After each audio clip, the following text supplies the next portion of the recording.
which I had to attend to. Okay, so here we are. Do you have any apologies in Kululeko? Hi, good morning, Chairperson. From the side of members, we did not get any apology, Chairperson. There is only one civil society organization that has apologized, but the rest are coming, Chair. Fine. So basically, can we get going? The first issue then is from civil society. Is there anything further that they want to raise? Do you want to raise anything? Any hands up?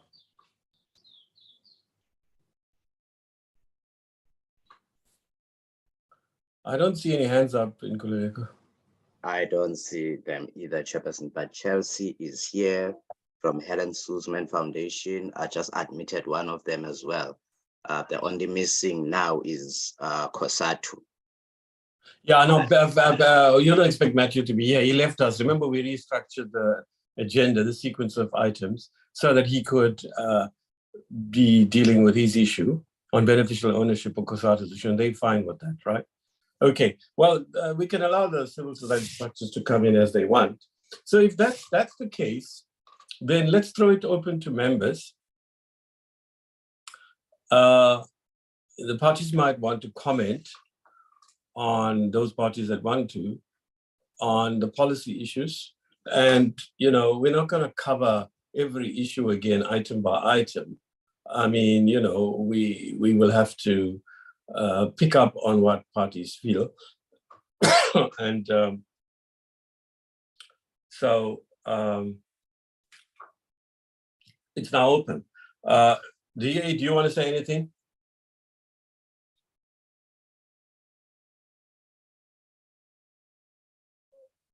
The DA doesn't want to say anything. Willie, anything to say? Chairperson, I don't know whether you can hear me. My reception is not that good. No, we can hear you. Mr. Ryder's reception as well. Can other members hear Willie? Okay. I can. Dennis says his connection is failing. Yeah. Willie, anything from the DA side?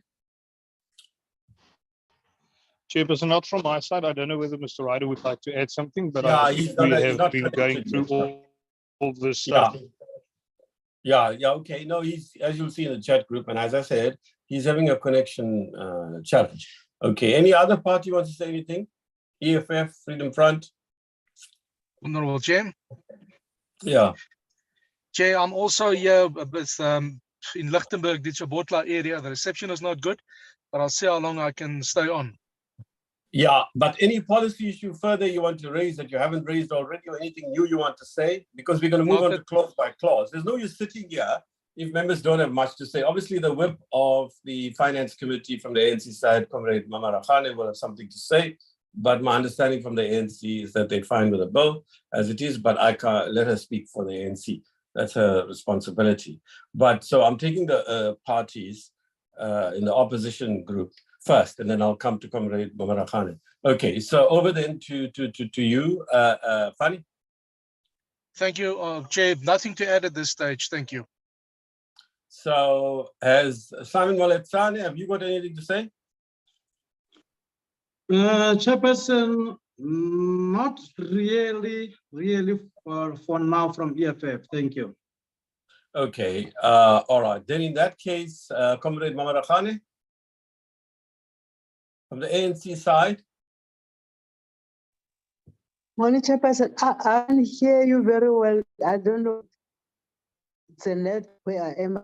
Yeah. No, I'm just saying, is the ANC broadly supportive of this bill, or do you have any new issues you want to raise?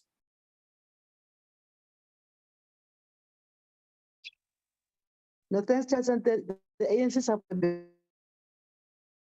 Yeah, you're falling off, but I take it you're saying, based on the study group last week, that we're probably supporting this bill, right? Is that correct? Hello?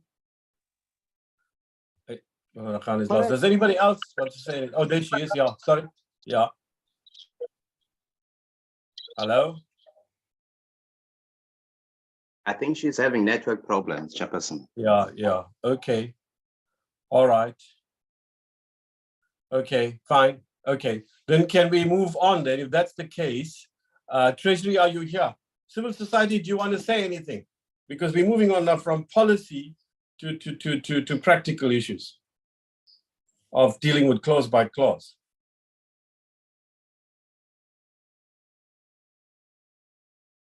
In Kululeko, is there anybody?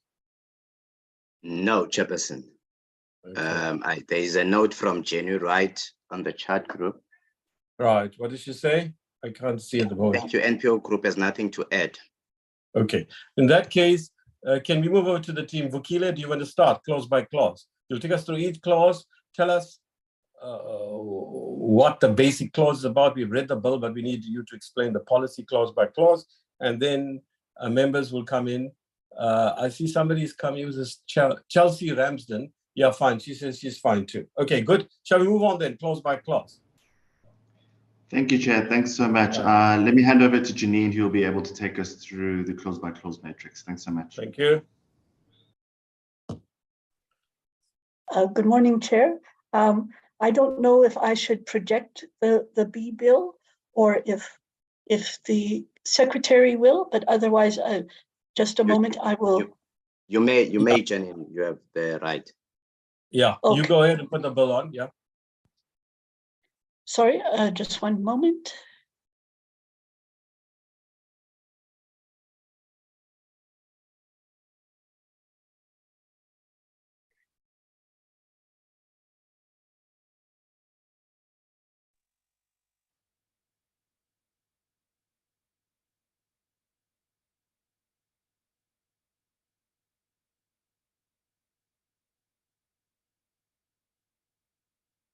Good morning, Honorable Chair and Honorable members. Thank you very much for the opportunity to meet again this morning. So we can now proceed through considering the bill clause by clause. So the first aspect of the bill is the long title of the bill that summarizes the content of the amendments to the different provisions, amendments to the different legislation in terms of the bill. So this just summarizes the general content of the bill. There were just some slight amendments to a couple of the paragraphs in the long title, just to align with the content that was added through amendments and additional provisions to the tabled version of the bill that were considered in the National Assembly and were adopted. So that's the long title. Yeah, these things you can just skip over. I mean, we're not going to be voting on that. I mean, unless there's some discrepancy. And the staff must please come in, because when we go through a bill, Esther and others, Frank, if you're here, Poppy, when we come in on a bill, it's your job to alert us. I mean, that's what your role is. And if you don't want to speak, you must put it in the chat group and say, no, there's an inconsistency between this clause and what the policy sets out to be. So please, staff, you have to intervene, like happens in other committees. Usually it's the content advisor, but the researcher also. So Esther and Poppy, please help us, because we could miss things as politicians that you pick up as technical experts. Frank, you're also, free on all bills to actually intervene as happens in other committees. Okay, so on section 1 now, please. Yes, so now there's the amendments to the Trust Property Control Act. Section 1 of the bill introduces a definition of accountable institution and beneficial owner. The definition of beneficial owner was refined during the process in light of all of the submissions that were received on the definition, which is very helpful. Right. Now, can I ask you a question here, right? So you have done this. Now, remember, we got beneficial owner addressed also in the Financial Sector Regulation Act, right? So just remind me now. So, because, obviously can't remember everything. And all I did was read this bill. I didn't cross-section. I didn't cross-reference because the staff does that. And they've got another 2 days to do it, because by 10 o'clock on Friday, we have to now decide. I mean, it's no use sitting here, feeling good that we're sitting endlessly with a bill, but what is the productivity that we are engaging in if we're sitting here? So from what I can see, the way we're going, we're far ahead of time. I thought at least an hour more of policy discussion. So, I can't see what's going to come up on Friday. And civil society itself is saying, well, for now, they don't have anything more to say. So things have gone far further, and it's only 10:13. I thought we'll get here at about 11:30. But we are where we are. So it's extremely likely that we will vote on Friday. So the staff are reminded that they have to come back to us by tomorrow night to let us know whether everything here is the way it should be. Frank, are you on the platform? Is Frank here? Yes, Chair. Yes, Chair. I'm here. Yes, Chair. Good. I'm following. So you will also work on that, right? Frank, Yes. I know at this time of the year you have a horrendous, responsibility with so many bills, and then Parliament's been extended by a week on the NA side, we read. So please, I know it's a lot of work, and you guys are just not fully staffed for the task you have. And we're very grateful, Frank, for all that you do, especially for this committee. Okay, thank you very much. And I'm sure my colleague from appropriations, particularly, also feel the same. Okay, so here we are. Look, man, on this one, can you please respond to this? Janine? Thank you very much. So with the beneficial owner, we have inserted definitions in the Trust Property Control Act, the Companies Act, and the Financial Sector Regulation Act. And this is to ensure that there is a definition for beneficial owner that's appropriate for the particular legislation and that addresses the particular persons and entities who are regulated in terms of that legislation, so that who is a beneficial owner can be appropriately determined in each of the pieces of legislation, because the persons who are regulated in terms of the Trust Property Control Act are different from companies under the Companies Act and other financial institutions under the Financial Sector Regulation Act. Yeah. Now I remember. Yeah, this is coming back to me. I think part of this was raised in 2017. Part of this was raised. So this is like the all-embracing one now, right? So it comes for all the bills all the acts in which this is cross-referenced or somehow or the other dealt with, right? Including Companies Act, I remember. Okay, no, but is there anything members want to say? Is there anything else you want to say, Jenny, before we move on to the next item, the next clause? What else do you want to say? Are you done? Nothing from my side. Right. So whose hand is up? Mr. Ryder and Jenny Wright. Okay, fine. Let's take Jenny first. What have you to say, Jenny?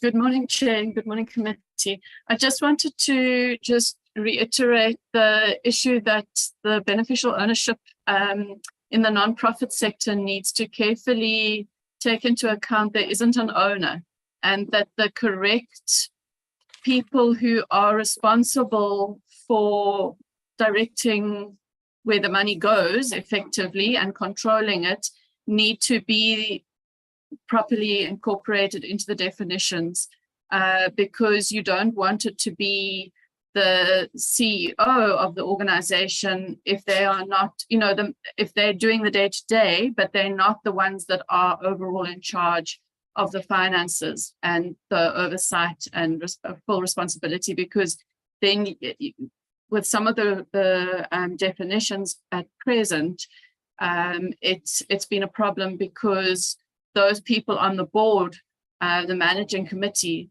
are not, it's not sounding like they need to be giving their details. So I just would like to raise the non-profits of the voluntary associations as opposed to non-profit trust and non-profit companies, because the voluntary associations issue is the one that often gets forgotten. Thank you. Dennis? Good morning, Chair, and my apologies. On behalf of my connection dropped off. So it took me a few minutes to reconnect. But Chair, thank you.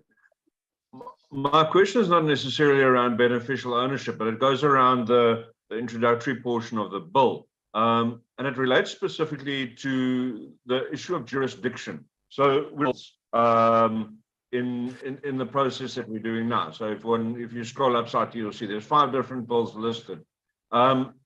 Is the jurisdiction of the regulations, and certainly where we're doing these amendments, is that stipulated in each of the bills, or is there somewhere in this that we would need to put some sort of a comment about jurisdiction? Because as we deal with financial transactions, jurisdiction becomes more and more important in terms of determining where a transaction is to be regulated. And certainly as one deals with these multinational transactions,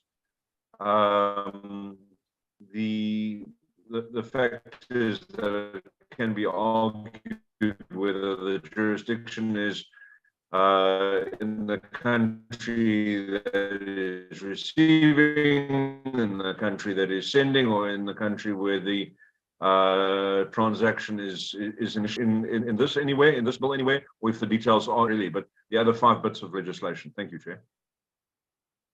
Yeah, that comes up now and then, Dennis. And I think let's start with that point. It's a fundamental point. Then we go to Jenny.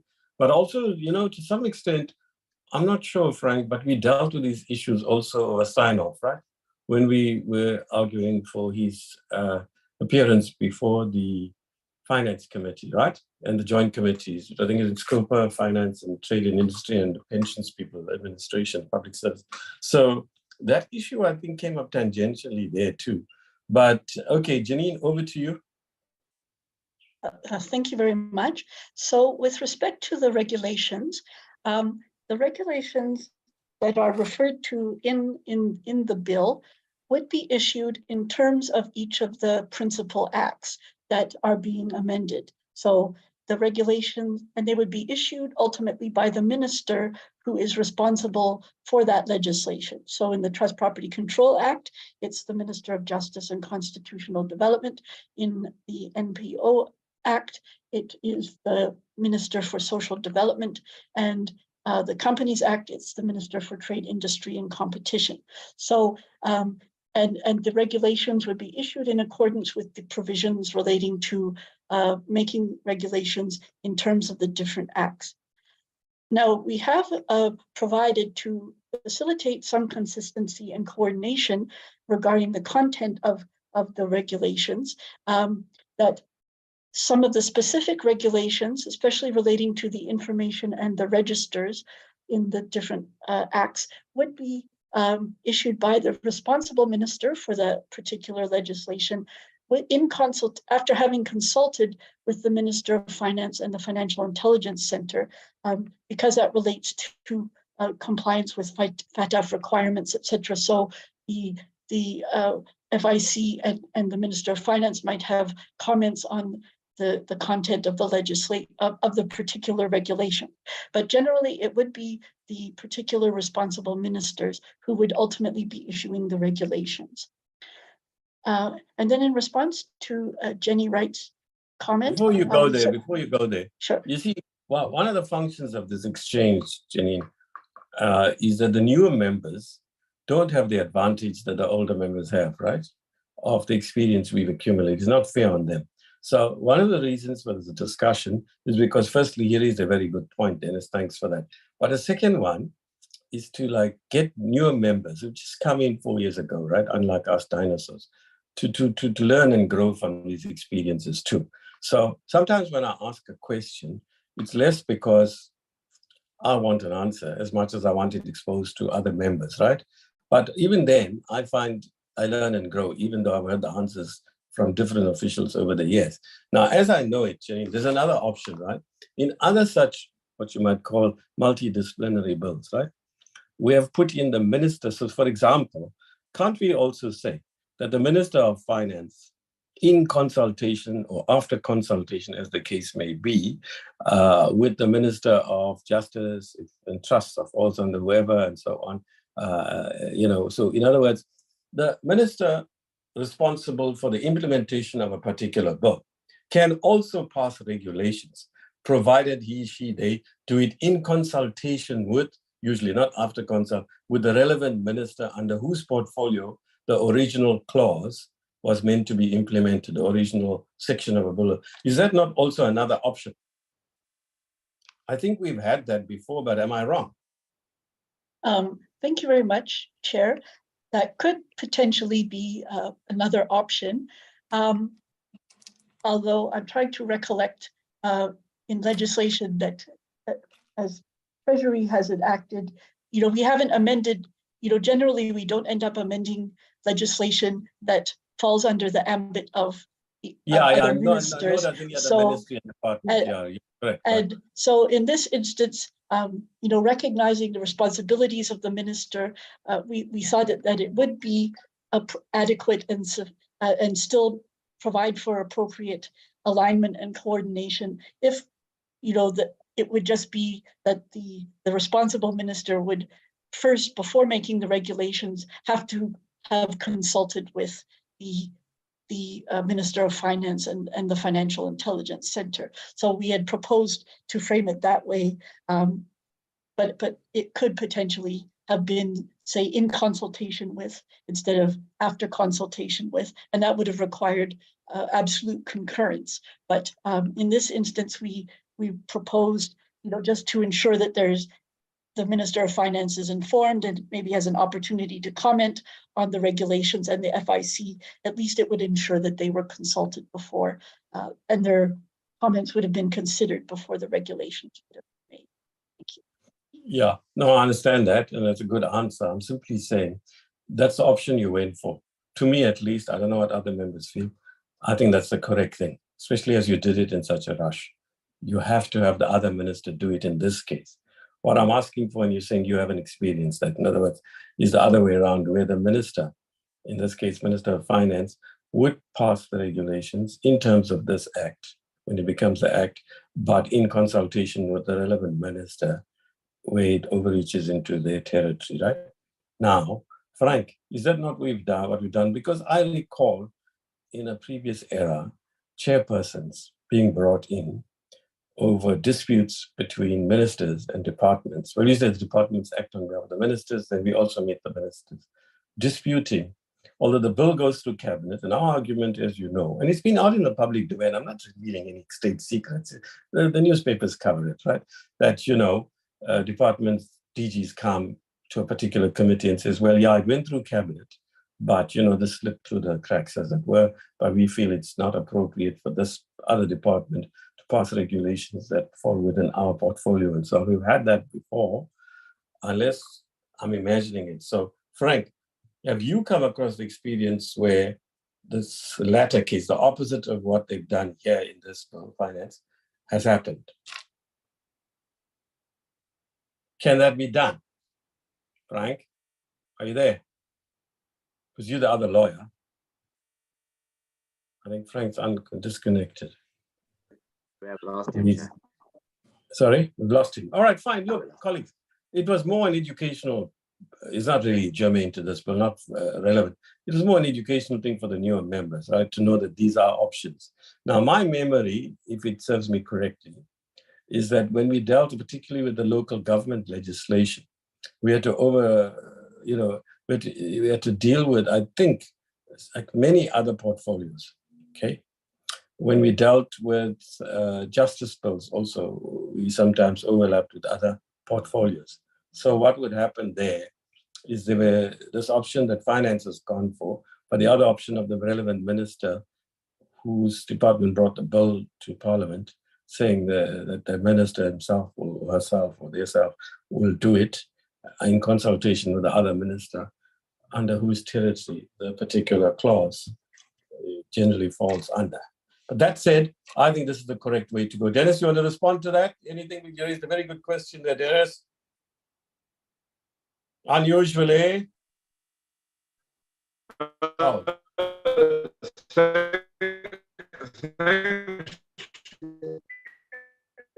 Dennis, we can't hear you, Dennis.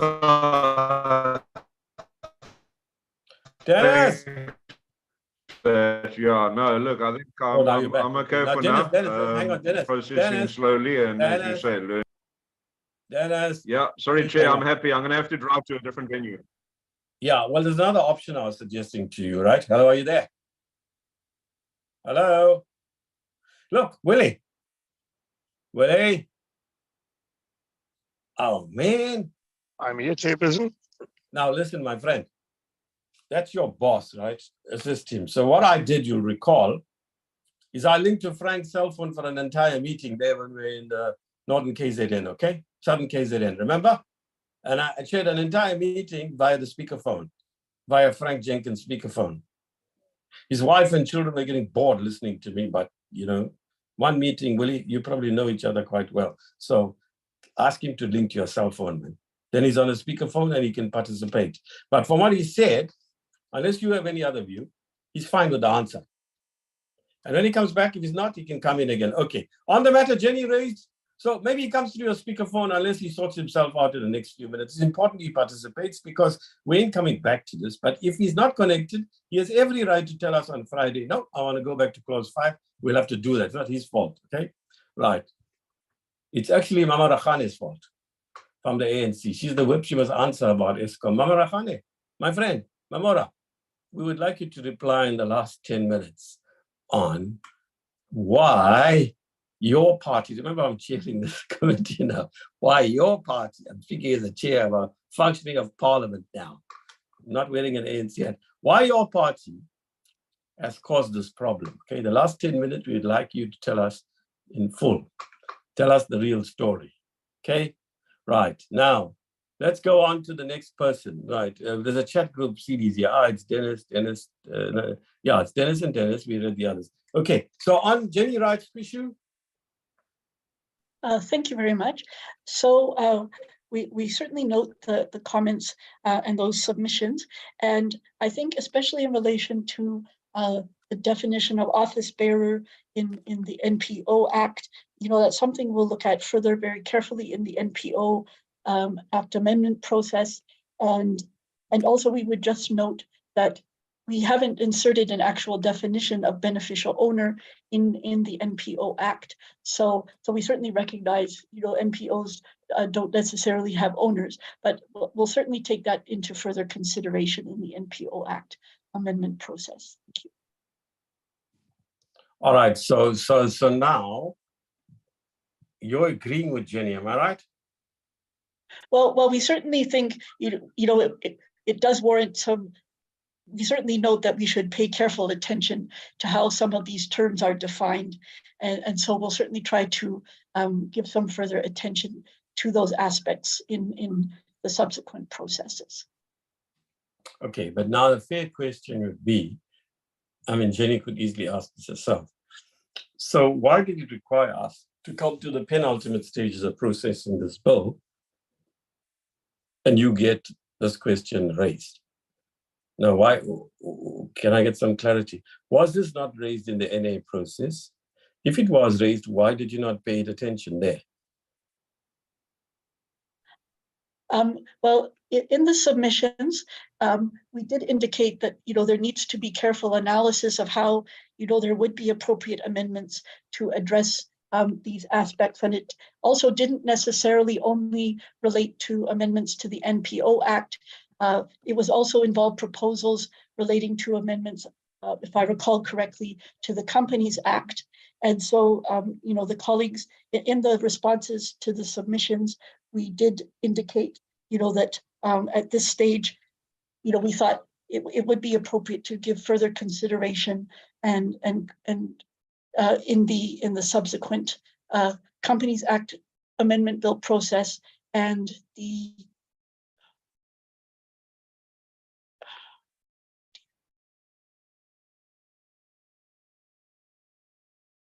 Now we are losing you as well, from what I can gather, Jenny. No, thank you. I'm back now. I think I'm also having load shedding right now. So yeah, I'm sorry about that. Yes. So we had indicated in responses in the response documents that we thought these process, to appropriately address the comments, it would have to be further analyzed and assessed and addressed through potentially the NPO amendment bill process and maybe the Companies Act amendment bill process, which also will be proceeding in Parliament. Thank you. Okay, colleagues, I want to suggest something here. That we are putting our report together, Janine, over what we've already started on it. The parts that are obvious, which is what the civil society stakeholders have to say, right? And they've written their submissions to us, so most of it is in writing, not all. So what I suggest is, can we get from you a sort of like, it's there in the documents, but now we're not going to sift through all of it again. Can you just give a little 2-3 line response to what Jenny has said here? And then Esther and the team must put that down. And when we review the progress on the bill, we've said we'll do it twice a year. Then we will, to be fair, it'll be next year, this time, the second review, maybe the one in the first half, one in the second half. Now we have to do this in Kulileko. We can't say we're going to do things and then we don't. When we have joint meetings, often it's the NA that has to do it. Now we don't have any authority to ask them whether they did it. This is the bill before us, the NCOP. We're accountable for our own report here. It's not a joint report, okay? So we must do what we say in Kulileko. In fact, what I'd like you to do as a parting shot for this year is, I know it's a lot of work, but you're a great guy and you do your work and you're very good. And so I feel I'm not hoisting you with like more responsibilities.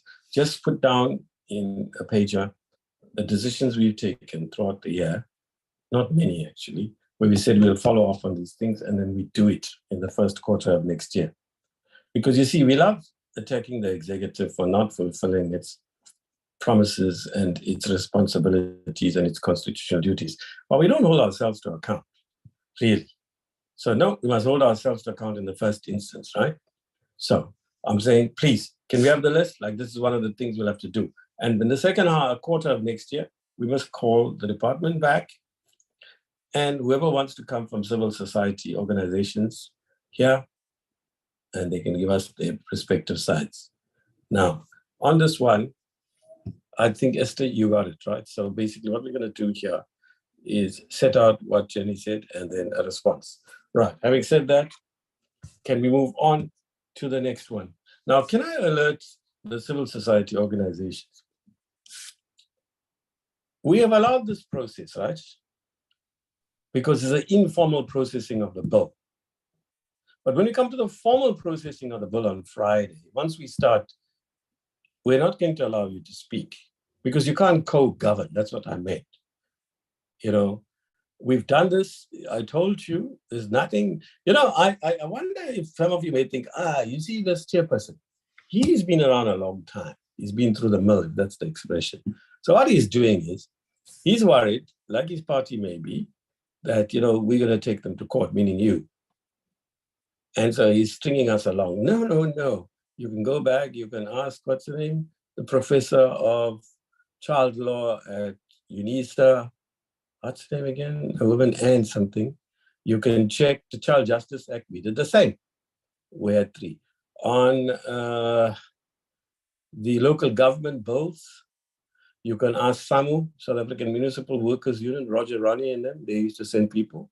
And we had, what's his name? The guy from Imatu. Somebody remembers, maybe Dick Lady remembers. They were rivals, but Imatu was in the other federation. They were sitting there, right till people voted on the municipal systems bill. So are you people, some of you were in your nappies then. So it's not being done as a charade, as a show. Okay? This is the way the committees that I've been part of have operated since 1998, but particularly 2000, Municipal Systems Act. We did the same on the Child Justice Act because we said, hey, what the hell do we know? Sorry, the word hell is inappropriate, right, Frank? What the heck do we know about child justice regulations all over the world and our developing society? Okay, we can learn from Sweden. We're not Sweden. Our developing society can find the balances. In a country like Mexico, like India and elsewhere, where 14-year-olds are capable because of the structural circumstances, because of the inequalities, there's very little evidence anywhere in science that there's anything biological. What is it that causes them to commit the most heinous crimes, okay? And then we said, okay, these people, they were passionate. They were very good, let me tell you. They were the sort who take to the streets and so on, organize around it. Well, those were the days. So we said to them, all right, come down. We're not rushing this bill. You come and you have a special panel. You appoint 3 people. We didn't appoint them. You appoint 3 people. And they can sit here right till the moment we enter the formal stage bill. Then, you know what? They can't co-govern. So this, it's not the first time. You can Google some of the things that have been written about by the different stakeholders. So it's not a new thing we're doing. We're going very far with you because this bill has come late and it's so crucially important. And really, we're not experts. How do I know? Let me take myself. I can't speak for others, right? I've been here for thousands of years. How do I know exactly how the NPO sector operates, okay? How would I have known what Jenny knows and experiences and her colleagues in these NPOs? I'm not an expert in this area. Now, if you hadn't raised it, Jenny, I wouldn't have known it. You raised it earlier in a different way and they did reply, I now remember. But here it is. So we get value from it, comrades. I really think we shouldn't fight for civil society. We can't romanticize them. They have many of the same issues we have. They accuse us of power mongering and patronage and fighting internecine conflicts and appropriating money and being corrupt and so on. I know not just people here. I know many of the NGO people up till about 5 years ago. I don't know any of the people appearing here, but I've known the other NGO groups, especially in local government, and I got embroiled in their conflicts. And I said, but I'm the chair of the committee where no, you're neutral in that sense. Come and help us. So I don't romanticize NGOs and NPOs. They have a lot to answer for to the very people they're supposed to serve. I'm not addressing you. I don't know your organization. I know only HSF. I don't know the others here.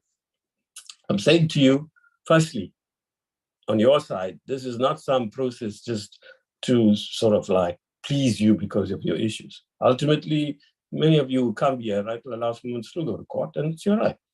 We're doing what is correct. And to my own comrades, particularly as a majority party, I've been pleading for 20 years now. You know what? Let's not be afraid of them. We can learn from them, both good and bad. And there's nothing wrong.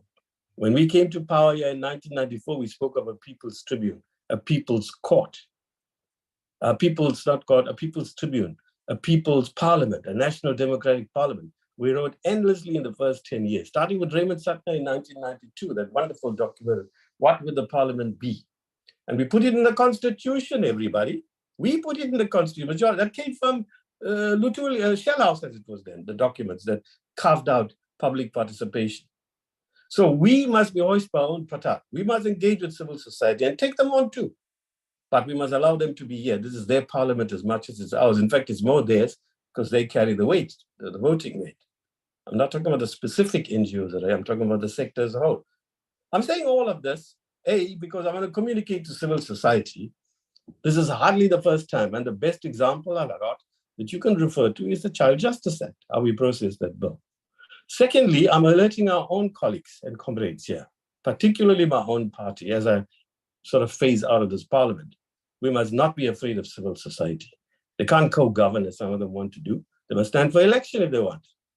And they're very, very narrowly focused on their issues without talking about trade-offs and even other NGOs that compete with them and so on. But they must fully participate. There's no harm. Here's an example of what we wouldn't have picked up. I wouldn't have picked up anyway as a chair if we didn't say they can participate even in the informal section of the clause by clause. But I'm alerting you, civil society, they are alerts. So when we end today, unless something new comes up, we'll have it in writing. We will start the formal process on Friday. And before we do, we'll give you 5-10 minutes. If you've got anything new, then we're going ahead and then there's no role. It's a mechanical thing. We go through it clause by clause formally. And say, do you agree? And most of the times we'll agree. Okay, thanks. Sorry for that lecture. It just came out. I hadn't planned it. But hey, you know what? I'm gone in a few months, and I really feel that you might disagree with people like me, but we have, an institutional memory that the new generation of MPs, I'm not talking about age, the new generation of MPs, whatever the ages are, must actually take forward and draw on what we did that's good, but reject what we did that was bad or is not appropriate anymore. Okay, no more lectures. Let's move on. Right. So somebody had something on the chat group. When you do it clause by clause, I'm not very good at doing verbings. You can look at the clause. Jenny Wright says, that's a nice one, Jenny. We are here in peace today, Chair. That's a nice one. Anyway, thanks for your comment, Jenny. I like that. Okay, over to you, members. Is anything else you want to say? Is our friend enemy? What's it, frenemy? Is he back again, Dennis? He's connected. Okay, right, Dennis. Yes, I'm back. I'm back, Chair. I'm sitting under a tree in Acacia Park. So thank you to the ANC for helping me to be outstanding in my field. That's a good one. That's a lovely one.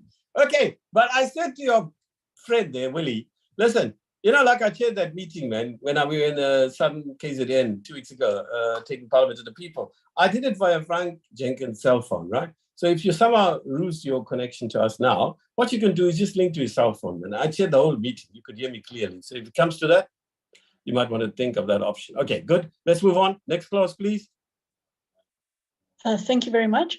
So the next clause amends Section 6 of the Trust Property Control Act, and it provides for grounds for disqualification of persons for being appointed or acting as trustees.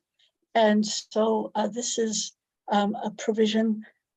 We also have included a similar provision in the Nonprofit Organization Act, and also have amended Section 69 of the Companies Act, which also provides for disqualification of persons as directors.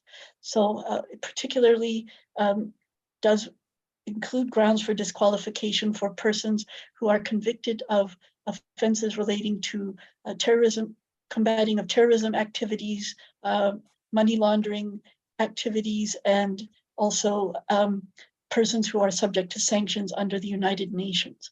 So this is very important for ensuring that fit and proper persons are appointed as trustees of trusts, and then also subsequently in the similar provision for nonprofit organizations as office bearers of nonprofit organizations, and also directors of companies. I don't have anything here. Anybody's got anything else? That's pretty straightforward to me, colleagues. Okay, next. Then clause 3 amends Section 8 of the Trust Property Control Act, and it's to clarify that a person would only be able to be appointed as the trustee and act as a trustee who's a person outside of the Republic if the master has specifically provided authorization. It had been highlighted in submissions that it wasn't clear, that foreign trustees would be subject to the regulation under the Act and subject to the various obligations for trustees.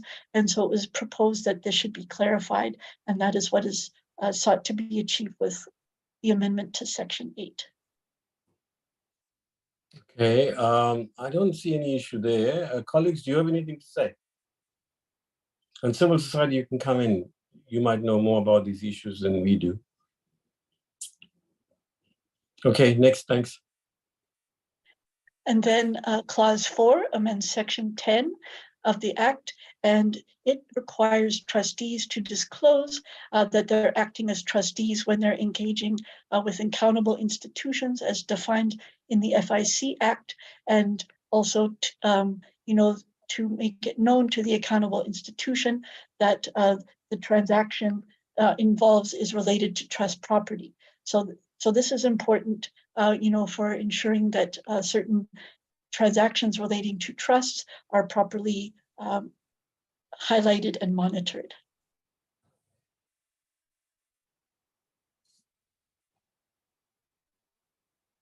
I can't see any issue here personally. Look, I read through this thing, right?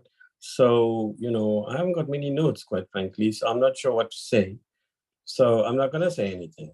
But I mean, other members, do you have anything to say? No, okay.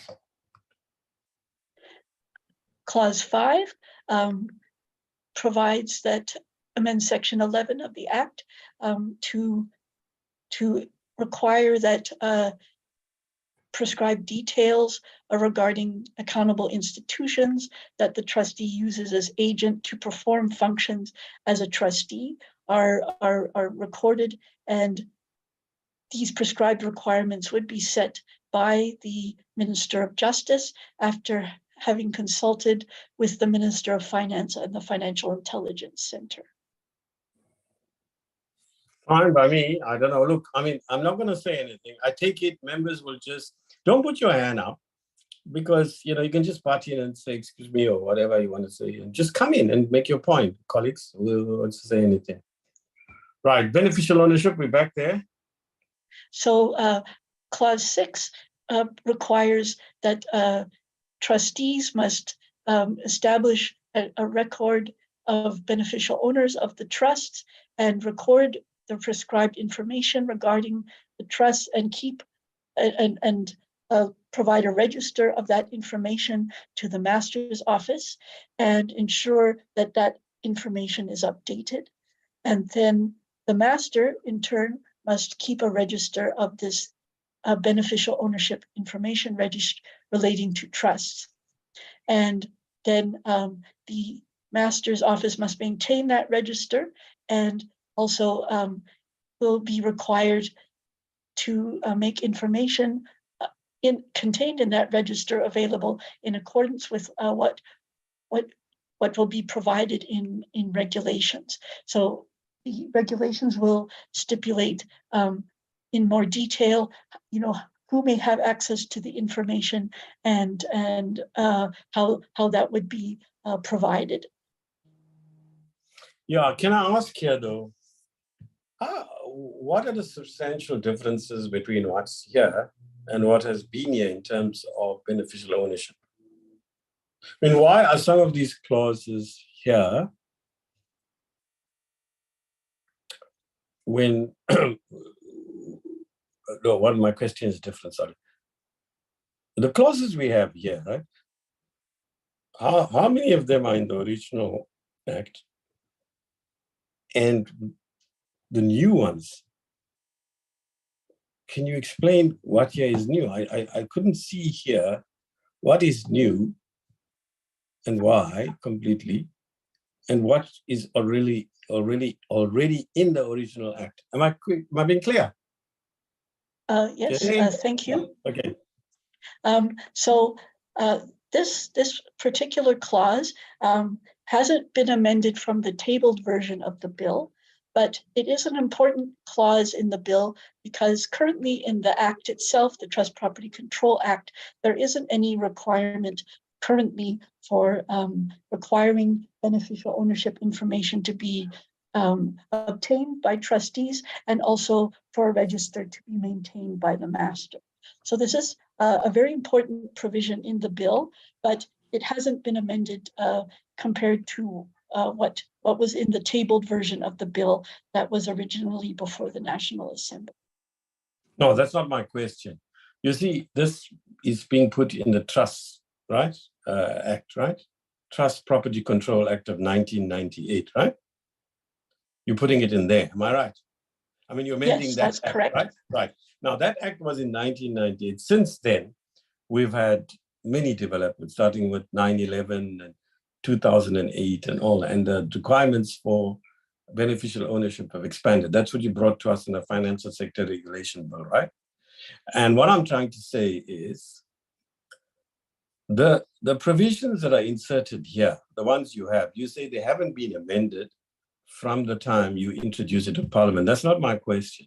My question is the wording of this act, I mean, this amendment, taken from a particular existing act, or is this wording for the first time? I know you're now amending the Trust Act, right?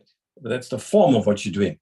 The content, has this wording, more or less the same, been in another act that you've transposed to this one in order to amend the Trust Act, Trust Property Act. Am I being clear? No, thank you. So there is currently a register under the Trust Act that has been in place, but it hasn't dealt with beneficial ownership. No, I understand that, my friend. So this is a new section to address that. And so beneficial ownership information hasn't really been specifically addressed, and registers of beneficial ownership information haven't previously been provided for in the legislation in South Africa. So that's why we're particularly ending up including this in the Trust Property Control Act and the NPO Act.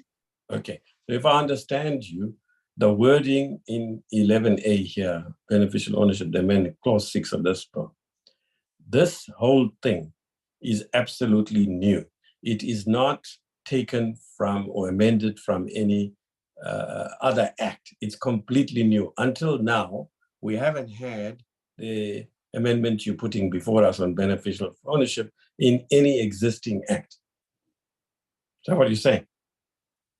Yes, that's correct. Thank you. That's all I wanted to know. So in other words, it's an entirely new provision that is not in any act and not in any existing act, not the Companies Act, not the Financial Regulation Act, etc. It's completely new. That's your answer, right? Yes, that's correct. Now, why you're doing it, that we understand.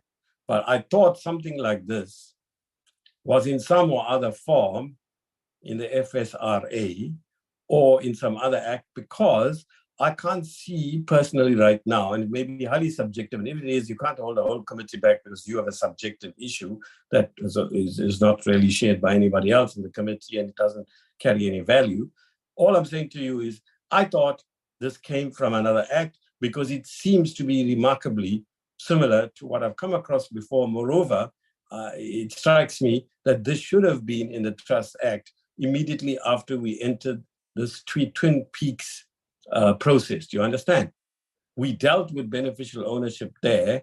And my point ultimately is, when we were dealing with it a few years ago, did it not occur to us that we should put an amendment that also covers this in the FSRA, because that was a big issue there. And in order to carry it through, we should have amended the Trust Act then.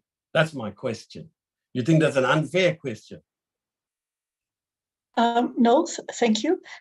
So in fact, with even the Financial Sector Regulation Act, it dealt with significant ownership of financial institutions, which is an important aspect of the regulation. But even there, it didn't specifically refer to beneficial ownership. And that's actually why at the end of the bill, we're actually including a definition in the Financial Sector Regulation Act and empowering standards and directives to be issued specifically in relation to beneficial ownership. So the beneficial ownership is an issue that's particularly come to the fore in quite recent years, especially in light of all of the developments with FATF. And so that's why we're really needing to update the legislation, specifically to ensure that now and going forward, we're able to appropriately be able to understand beneficial ownership and collect relevant information, and then empower appropriate regulation in relation to beneficial ownership. Okay. Now, you know what, Janine, I'm very clear, and maybe, it's because of the politics of it. This beneficial ownership caused a lot of tension, right? Between us and a section of society whom we are supposed to address the needs of, right?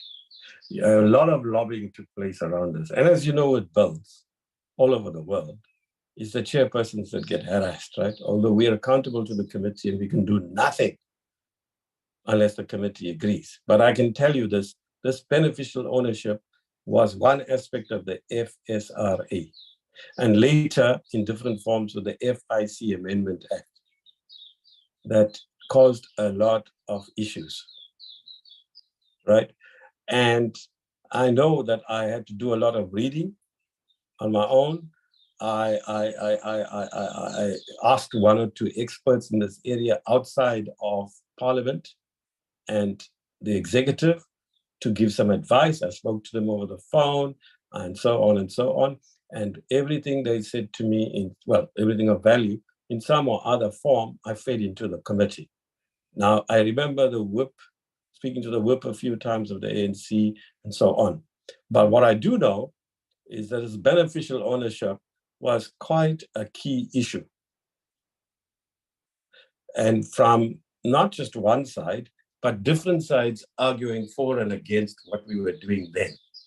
And the same issue arose in different forms of the FIC Amendment Act that was also very controversial, to remember. And so that's why I'm asking you, because, those of us, Dick Lady and I, only unfortunately in this committee, experienced the FSRA. We ran with it for how many months? Okay, how many hours? What's his name? It was 122 plus. What is it? I forgot all the schedules and all, right? It was the longest bill we dealt with in the last term. So that's why I asked you. This is a politically loaded concept, not just a technical one. And I'm a little bit surprised that this time around in the NA process, somehow it's fallen away, or the sectors that were very troubled the last two times, they haven't surfaced this time, eh? All right, fine, let's move on. I don't understand why. But anyway, there we are. I'm glad it's less controversial now. I agree with everything that's there that I read. I just am a bit like, all right, can we move on? Let me not hold you up. Right, next one is. Thank you very much. So clause 7 of the bill, places an obligation on the trustees to comply with some of these requirements relating to collecting and the reporting of the information that have been noted in the above provisions. And then it would make contraventions of those obligations constitute an offense, so that it highlights, that ensuring that these obligations are fulfilled is a very important aspect of the responsibilities of trustees. Fine. I think that's straightforward. Anybody wants to raise anything? Nope. Okay. Going to clause 8 now, right? And then clause 8 of the bill amends section 20 to provide, that in certain instances, the trustee could be declared, to be not a fit and proper person to be able to continue as a trustee and could be removed from office. So it just adds, that if they don't if they become a disqualified person for the grounds that have been listed in section 6(1)(a) that's being inserted, then they would not be able to continue to act as trustees and could be removed from office. I think that's straightforward. I can't see any hands up. Fine. Go ahead. And then now we would move to the amendments to the Nonprofit Organization Act. So the first amendment in clause 9 just amends section 2, and it just adjusts wording in that clause slightly to reflect that now some nonprofit organizations would be required to become registered, and it wouldn't be completely voluntary registration. And so it was identified it would be appropriate to refer to registered nonprofit organizations, as those are the entities that will be required to comply. I think this is straightforward. Yeah, we can move on unless civil society NPOs want to say anything, and they'll butt in when they want. Fine, that's an easy one. Can we move on? Hold on. Yeah. Sorry. Was that? Dennis. Oh, yeah. Yeah, thanks, Chair.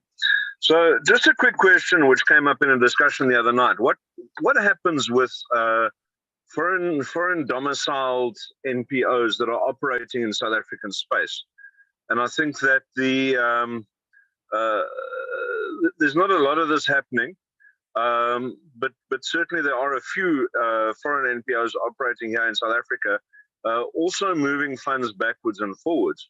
And I do know some of them do have South African banking accounts, although I know that the banks have to handle those in a very specific and careful manner. So if we can just hear in terms of those, are there also eyes on that? And I don't believe they have to register specifically with us, or do they? Yeah, what he's asking you, Janine, the subtext is, how do you all monitor the CIA? That's what he's asking. But I'm not his spokesperson, so I withdraw that statement. Thank you very much. And just to respond to the question, in terms of Section 12, as it will be amended, if the nonprofit organization, if it does fall under, in its activities, if it falls under what is referred to in paragraph B, if it's operating in South Africa, but then making donations to entities and individuals and organizations outside of South Africa, or if it's operating in South Africa and provides humanitarian, charitable, religious, educational, or cultural services outside of South Africa, potentially they might end up falling under the ambit of the Act, but that would depend particularly, I think, on the particular foreign nonprofit organization and how they might be operating within South Africa and how they might be conducting their particular operations. But if there are these transactions and support, etc., that would be moving from within South Africa to outside, depending on the particular circumstances, they might end up falling under paragraph B, but we haven't specifically referred to the foreign nonprofit organizations. It's more whether or not they're actually, in fact, conducting the specific types of transactions and providing the types of services that are referred to in paragraph B. So that would determine whether or not a particular foreign nonprofit organization might or might not end up finding itself falling under the ambit of needing to register. We're not requiring all foreign nonprofit organizations to register. I think in the tabled version of the bill, they were referred to, but now we're really just focusing on the specific nonprofit organizations who, in fact, are conducting sort of the transactions and activities specified in the Section 12B as it would be provided. I hope that clarifies things. No, that's fine. I just want to say before people misunderstand me. I mean, I was teasing when I said that's what Dennis is asking. Although, of course, as we all know, and it happens everywhere in the world, the developing world and elsewhere, even within developed societies, this is what the CIA and other intelligence agencies do. Maybe our own does in the rest of the continent. One doesn't know. But I mean, obviously, I'm not suggesting, obviously, that NGO leaders and members are aware of where all their funding comes from. And some of these intelligence agencies, the more powerful ones globally, are very sophisticated ways. They're not going to be usually foreign domiciled. They'll be here somewhere in the country. But what wasn't his question? It was a good question, Dennis. I hadn't thought about that. So, and it's a good question, actually, Dennis. I didn't think of it at all. That's not why it's a good question, but actually, you're right. That's helpful. But I see somebody saying something here. Let me just see these chat groups. It's Anne Brown. Do you want to quickly say what you're saying? Well, it was registered under Companies Act, right? As a non-profit company. Okay. Do you want to say anything, Anne Brown? Thank you, Chair. No, I was just making the comment that foreign non-profit organisations have to register under the Companies Act as an NPC. So very often they'll also register under the MPO Act as well. So I think we do have the foreign organisations covered quite clearly. Oh, right. Yeah. Janine, that's correct, right, Bukile? What Anne is saying, that's your understanding too, or is it something you're not familiar with and come back to us on Friday? Janine? Well, I think that Anne has a great deal of experience, especially with the foreign nonprofit organizations, and especially, in practice that many of them have in fact already been registering, and they also are registered under the Companies Act. So I certainly would expect what she has advised is correct. Thanks very much, Anne. Okay, Dennis, anything else on that matter? Chair, I think that presumes compliance and a compliant organization, but it's noted. Thank you. Yeah, no, that same thinking struck me too, by the way. Okay, let's go on, please. Thank you very much. So then, clause 10 of the bill, it amends section 5 of the NPO Act, and it particularly has been included to enable the Directorate of Nonprofit Organizations to be able to enter into arrangements and for cooperation, coordination, and collaboration with other organs of state that might assist the Directorate to be able to fulfill its functions and duties under the Nonprofit Organization Act, including those that might relate to, the maintenance of the information register and maybe registration and any activities of the Directorate that it needs to perform. So this was included in the tabled bill, and we have also added, they could put in the amendments that were proposed in the National Assembly and adopted, that even specific administrative functions could potentially be delegated by the Directorate to another organ of state. So this hopefully might provide a mechanism for the Directorate to be able to enter into arrangements to support it to fulfill its mandate and functions. Okay, anyone on this one? Nope, well, they'll come in when they have to. 11? So 11 is a very important section about the registration of the nonprofit organizations. And this was amended in the National Assembly quite significantly in response to submissions, so that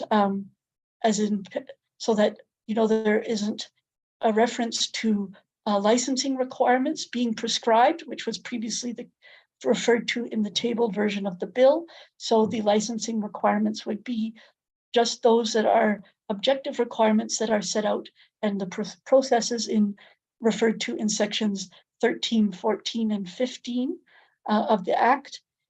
And this was in response to the opinion from senior counsel that we discussed in previous meetings. And then in paragraph B, we mentioned the scope of nonprofit organizations that would be required to be registered has been significantly reduced and to quite a limited scope. So in line with submissions that were made in the National Assembly process. And then also we have, so that those are very important amendments that were made in response to submissions in the Standing Committee on Finance. And also it's notable in paragraph D, in a new subsection 4 has been added that would make it clear that a nonprofit organization could only be required by the Directorate to make amendments to its constitution only if it was determined that the constitution didn't address all of the required matters that are required in terms of section 12.2. So this clearly was included to specify, the limited grounds on which the Directorate could require amendments to be made to the nonprofit organization's constitution. Fine, next, please. Chair, can I come in there, please? Yeah, just come in, please. Yeah, thank you. Good. So obviously, I think this is the bit that this is probably the clause that's causing a little bit of discomfort still at this stage, and certainly because of the amendments that came at the end. And noting that we've had lots of responses from the NPOs, we haven't had any from any accountable institutions really, and it would have been interesting to see some of their inputs. And it's again a pity that the banks aren't included, and seem for some reason, Chair, not to include themselves in our processes sometimes, which is disappointing. But perhaps I can then represent them a little bit, although they haven't appointed me to do so, but just to ask some questions around this. So certainly I think that we're placing some compliance requirements on them. So I presume that the big trigger to bring out about a test of whether an NPO has been organized or has been registered, sorry, will come about when there's an application to do a foreign transfer and to transmit funds backwards and forwards. And I think that's obviously the something that's really been concretized or crystallized by the amendment that was made in the B bill at the end of the NA process. The question though is that, how will a registered entity who has registered in accordance with this be identified? Will there be a certification process by the department? I presume that there will be. And I presume, therefore, that there'll be a need for the accountable institution to verify that certificate, or to check, or at least receive that certificate. And then will such certificates have an expiry date? Will they have a limited validity period? We're placing a burden of compliance on them. And the question is, how will they achieve that? How will they check the requirement? I'm not sure if it needs to be detailed in the bill. Will it be detailed in some regulations that get appended to the bill as a result of this? Because I do presume that would need to happen,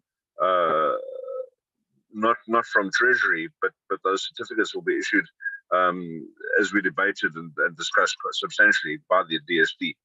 Thank you, Chair. Thank you. Right. Over to you. Thank you very much.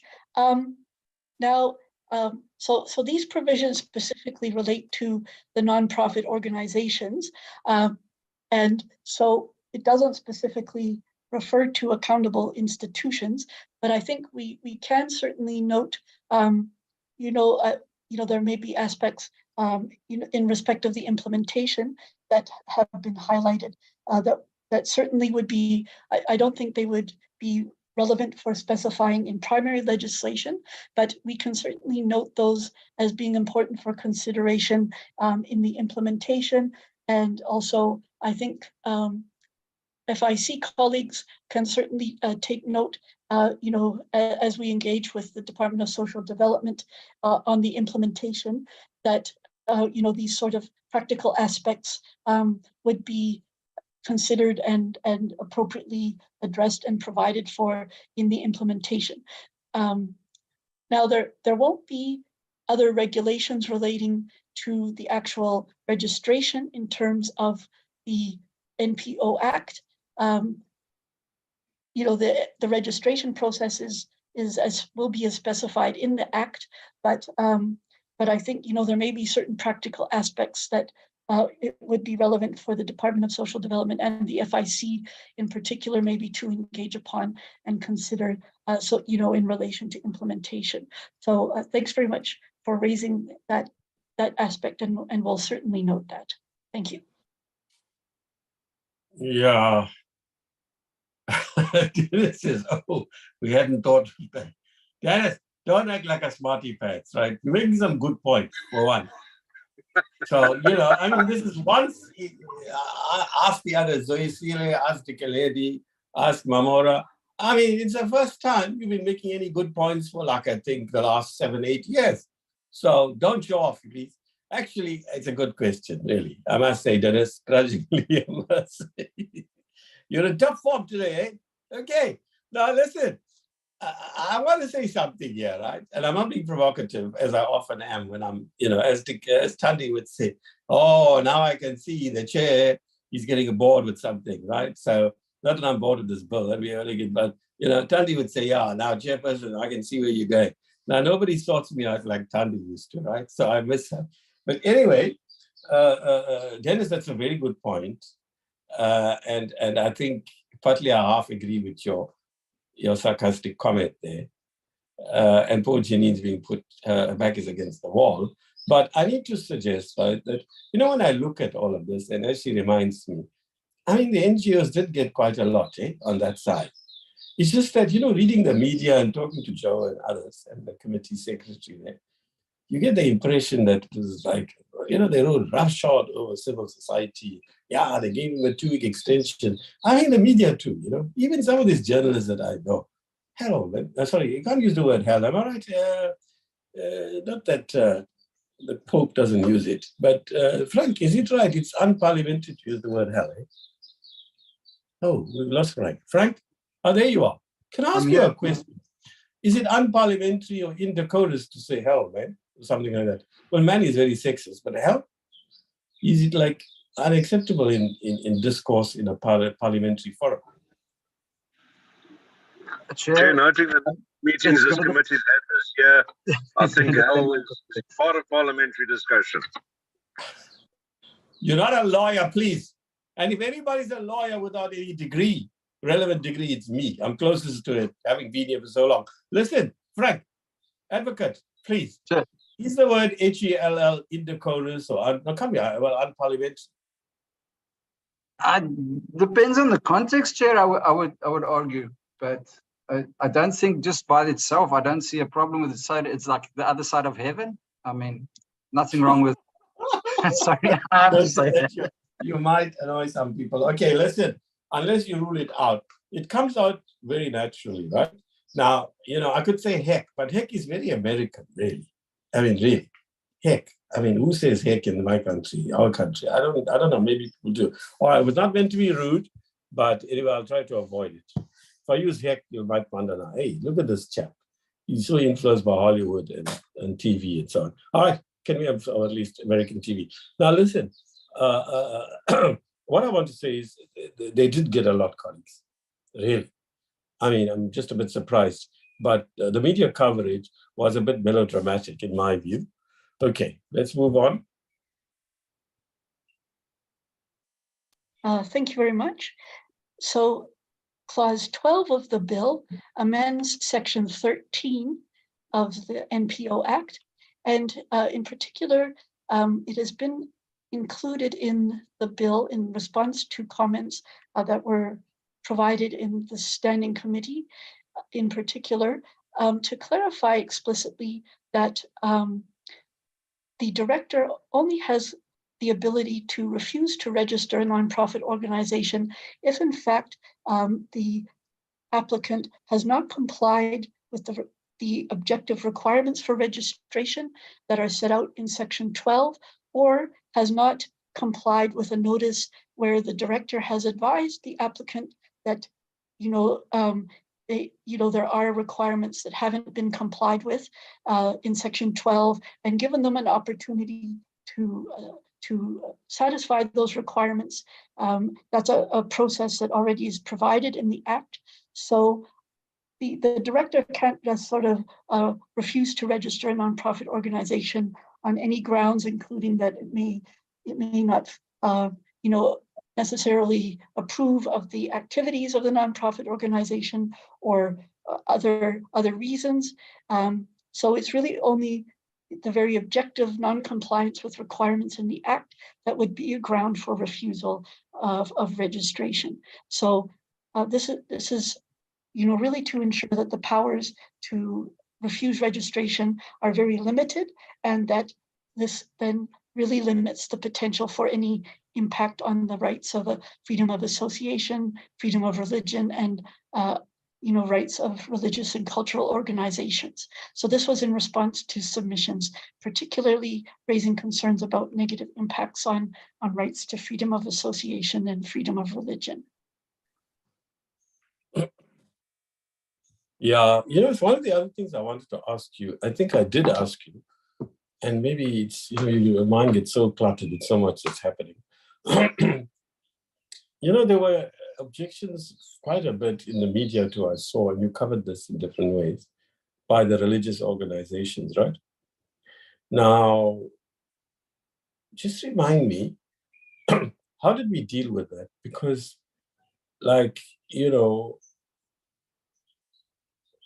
whatever my subjective views about religion, they're a very, very important sector of our society. And given the overall moral degeneration of this country, and that includes all of us, I'm not sitting above myself, I'm thinking of us generally. I'm not saying anybody specifically. I'm talking about a general point. I've thought more and more about how important the religious sector is, right? And given the way the economy is collapsing and the polarization of all sorts we have, class, race, and gender, more and more,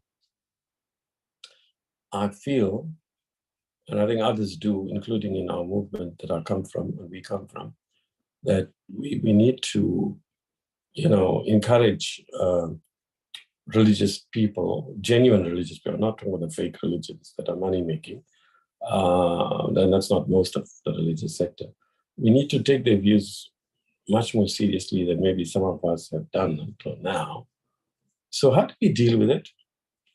Because anything, you see here, we need to carry the religious sector with us, right? So I think we should put something in our report too.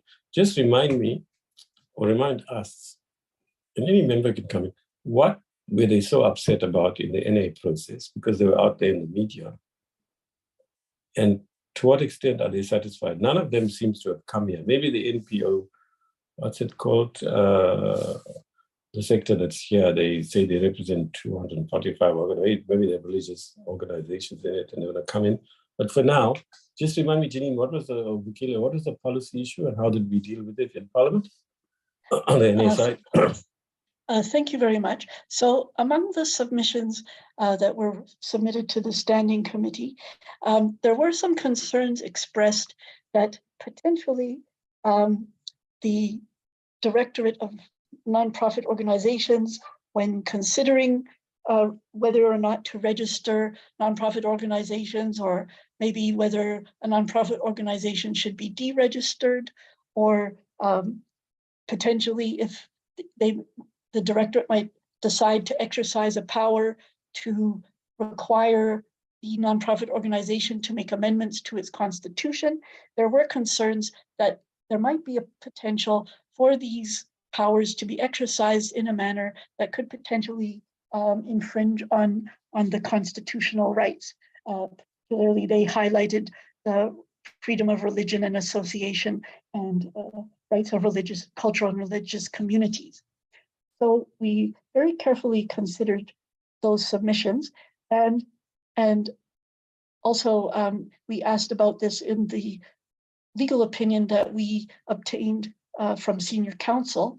And in fact, the actual grounds that already exist in the NPO Act are quite limited and only relate to very objective grounds that relate to actual non-compliance with requirements in the Act. And the only grounds on which the Constitution could be required to be amended is in relation to whether the Constitution in fact doesn't address all of the issues, matters that are required to be addressed in a constitution of a nonprofit organization. So already the Act really had quite limited, very defined and limited scope of powers for the directorate in these matters where potential concerns were raised. But, in order to provide some comfort, we did propose that this be made more explicit in the provisions. And so that's why in this section, we've added these subsections 7 and 8 in relation to registration, and then also looking at the next clause amending section 18, further down, there's another provision relating to deregistration. We did make it explicit that the scope of the powers that could be exercised. And we explained that, in fact, because it's ensured that the powers are very limited and they must be exercised in accordance with the Constitution and the Promotion of Administrative Justice Act, that the potential for the powers to be exercised in a manner that could potentially infringe on constitutional rights would be extremely limited. And in the legal opinion from senior counsel, they highlighted the interpretation of the provisions in the Act, that in fact the scope of powers would be very limited and would not occasion a potential for limitation of the rights. So we really did try to examine the issue and try to make it explicit so that there would be comfort that there couldn't be a potential exercise of powers to infringe on the rights. Thank you. Okay, colleagues, can I ask now, look, as you know, we shape the report as we go through the process, right? And remember, while it's the staff's responsibility to capture accurately and the NGOs to NPOs to send their summaries so that we can fit them into a reasonable time, a reasonable space, not too long. You see, what we could do, I don't know, Esther, we can talk offline, but or you can send me a WhatsApp. You see, now that we've got to where we have, I think they've already started working that section. If you want like a short summary of a page and a half of the outstanding issues, which I think some of you have done already, if anybody still wants to do anything or add to what you've sent us, send it to the staff because they cover that. Colleagues, the recommendations and even some of the observations, but mainly our responsibility, not just the chairs. I mean, I have to edit it and send it before it comes to you on Friday, Thursday afternoon. But, it's not my job alone. So here I want to ask, what are we saying? Don't you think we should put something in here about the matters that Janine has raised about how their concerns met the religious sector, although it overlaps with other NGOs? Don't you think we should say something? Anybody has a problem with that? That we should say something about this? You see, when you raise Dennis the accountable institutions issue, somebody's raising their hand. Who's raising their hand? I can't see. Oh, no. Okay, so Dennis, the issue that you raised about accountable institutions, right? I meant to say this, as I know it, especially over the last 5 years, they had like a parliamentary monitoring people here. There were two, there was a man and a woman who used to come to most meetings. And when they had, they represented BASA, the Banking Association, which, as you know, brings all of them together under one umbrella structure. And that person used to come and meet with us. He met sometimes with Tandy and myself, sometimes with me, or he would phone me. Now, because it's a banking association, one is taken very seriously. Because when Matthew phones me from COSATU, or when it came to the sugar beverage bag, FAWU and so on contacting me, I said, gee, you have to take their calls. But you always tell them, come to the committee, come to the public hearings, all right, because you can speak to me, you can try to lobby me, you're not going to get anywhere because I don't have any power. I'm going to take it to the committee. So they do have somebody, as far as I know, I don't know who's doing that job, but they're very good at monitoring. They're very powerful, as you know, very well off, and they're very well heeled. So they're hardly like some remote rural structure. So that they're not here implies, and they're very vigorous at lobbying, well, in the last term. So the fact that they're not here, Dennis, I think suggests that they cool, as younger people would say. All right, fine. Let's go on. Nobody's saying anything. So Esther, you take it, we put something in there. If people don't say anything, I take it. Silence means consent, right? Fine. Okay. Then nobody should squeal. What is this doing here? And all that. Not my decision. It was my suggestion. Nobody seems to object. Go ahead and do it, Esther and Poppy and Inkululeko. Right. So put that in the in the observations. Who's next? I mean, what's next? Let's move on. Thank you very much. So then section 18, then it requires certain information about office bearers, control structures, governance, administration, and operations of NPOs to be compiled and then included in the register. and then there will be the prescribed regulations that will set out in more detail what information needs to be provided, and also the nonprofit organizations must ensure that the information that they are required to obtain and provide to the directorate is kept up to date.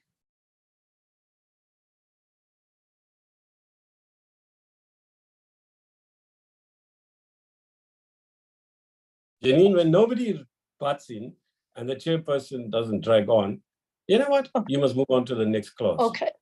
Not a laughing matter, Janine. There must be some decorum on your side.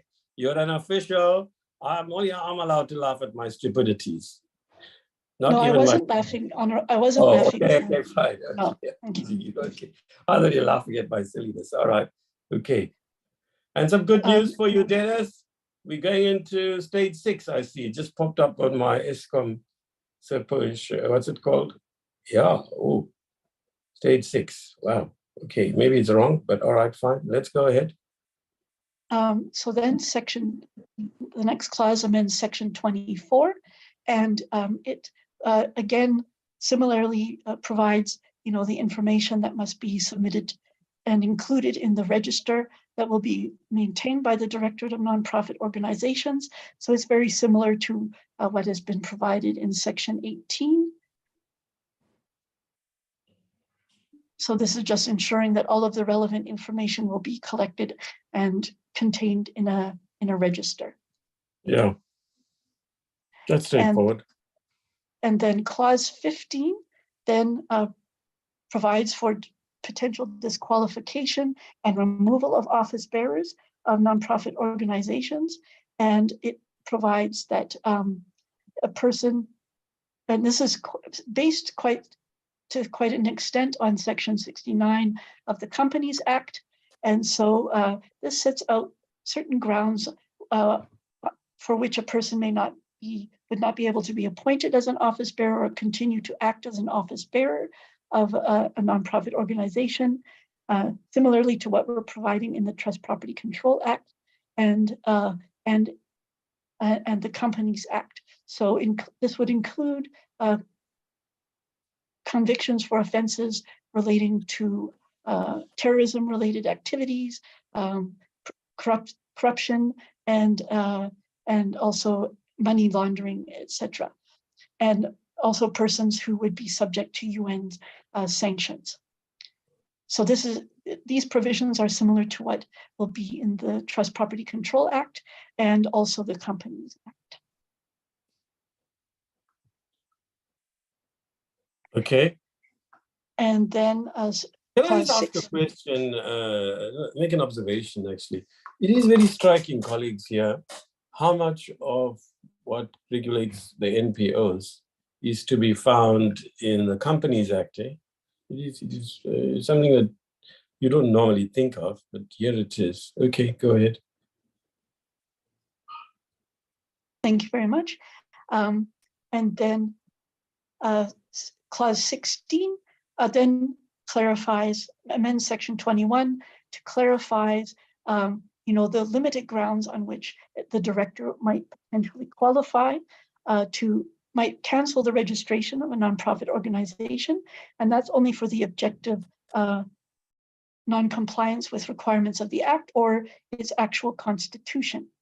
So again, this is clearly stating the scope of the powers of the director to deregister nonprofit organizations.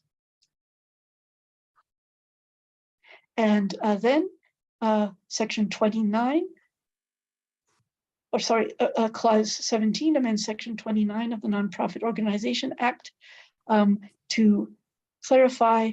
Now, in the table version of the bill, it would have been an offense for non-compliance with the requirements that will be provided in section 12 and the information and reporting requirements in section 18. So those would be offenses, had been stated to be offenses in relation to a nonprofit organization, but in light of submissions that were made in the standing committee, it now would just be provided they would be contraventions that would be potentially subject to administrative sanctions.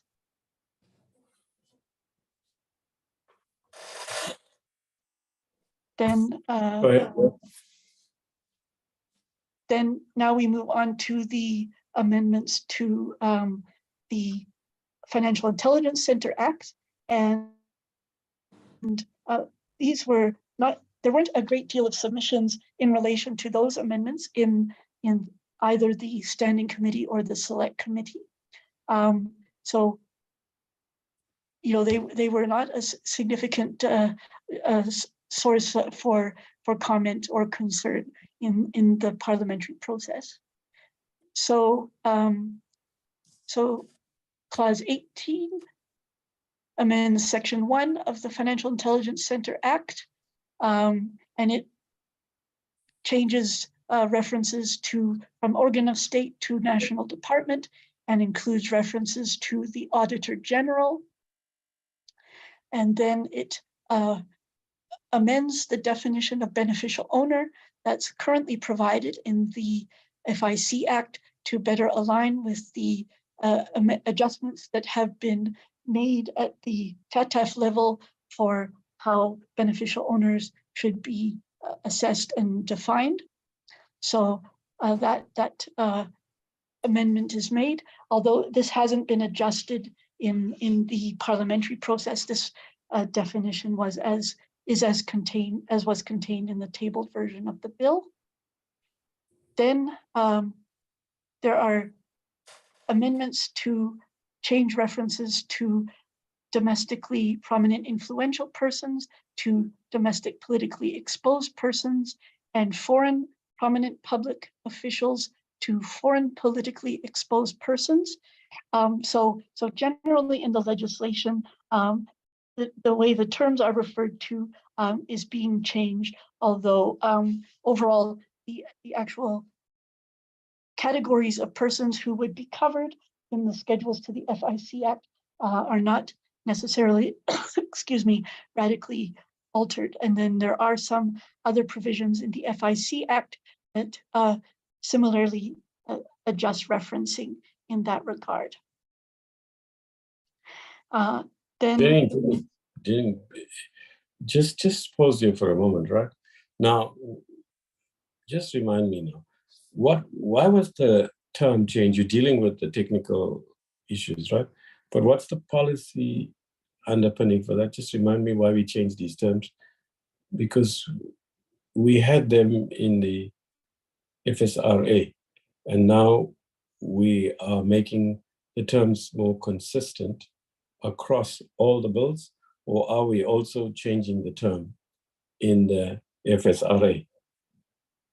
Well, so these terms of politically exposed persons, they're not used in the FSRA per se. They're in the FIC Act. Sorry, yes. FIC, yes. And my understanding is that, you know, it's proposed to change the term referencing in order to align more appropriately with how the terms are used and referred to on the international level. I don't know, let me just check if our colleague is Puvendri Naidu here from the FIC. I think she's probably on the line. Oh, yes. No? Good morning, Chair. Oh, yes. Thank you, Puvendri. Yeah. We needed to amend the definition, like Janine says, to align with the term that is used internationally, but also in terms of how we've now structured the schedules that deal with politically exposed persons. We had initially needed to use a broader term like a domestic prominent influential persons, because we also included the private sector within the schedule of persons who fall under the definition of a prominent person. And we couldn't use the term politically exposed person when we were referring to the private sector. But now we have a separate schedule that deals with private sector, where companies that receive tenders from government or organs of state will fall within a certain category. So they are also termed differently. So we are then able now to use the term politically exposed persons when we are referring to persons who are holding public positions. Thank you, Chair. Okay. Anybody wants to come in here? No. Okay. We can carry on then. Thank you very much, Chair. And then yeah, there's other definitions, and these just refer to appropriately refer to, instead of investigative divisions in an organ of state, it's more going to refer inconsistently throughout the Act to investigative divisions in a national department, and it was determined that that's a more appropriate way to refer to where the relevant investigative divisions are situated, as well as in the Auditor General's office, so that they are being recognized as an important entity in terms of the auditor, in terms of the FIC Act and the important role that they play in the monitoring and combating of anti-money laundering activities. And then there's a definition of proliferation financing, which is a new term that is introduced in the Act, which is another area of concern at the international level. And so the Act is going to include is going to include that concept appropriately throughout the Act. Yeah, just define that again. I mean, it's a new term, and can you explain a bit? You're telling us what's in the bill, but can you explain what it is, what it actually means? I mean, I've read it, but just explain to us, because now we got an opportunity to ask more than what's the. So proliferation financing are types of activities which are engaged in, to provide support to entities or actors that then might ultimately then further be used to promote, procuring weapons and manufacturing weapons and other types of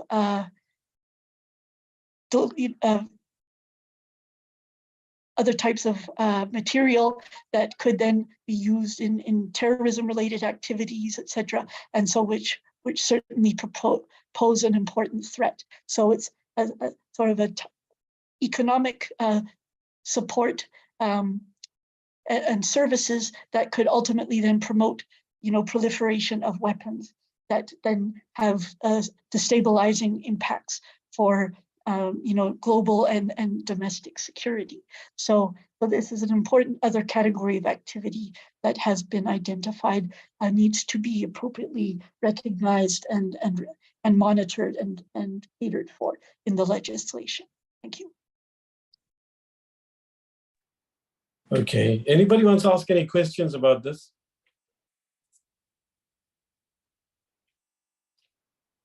Okay, next. So then clause 19 amends section 3 of the Act to provide certain other objectives for the FIC, including identification of persons involved in money laundering activities and offenses, and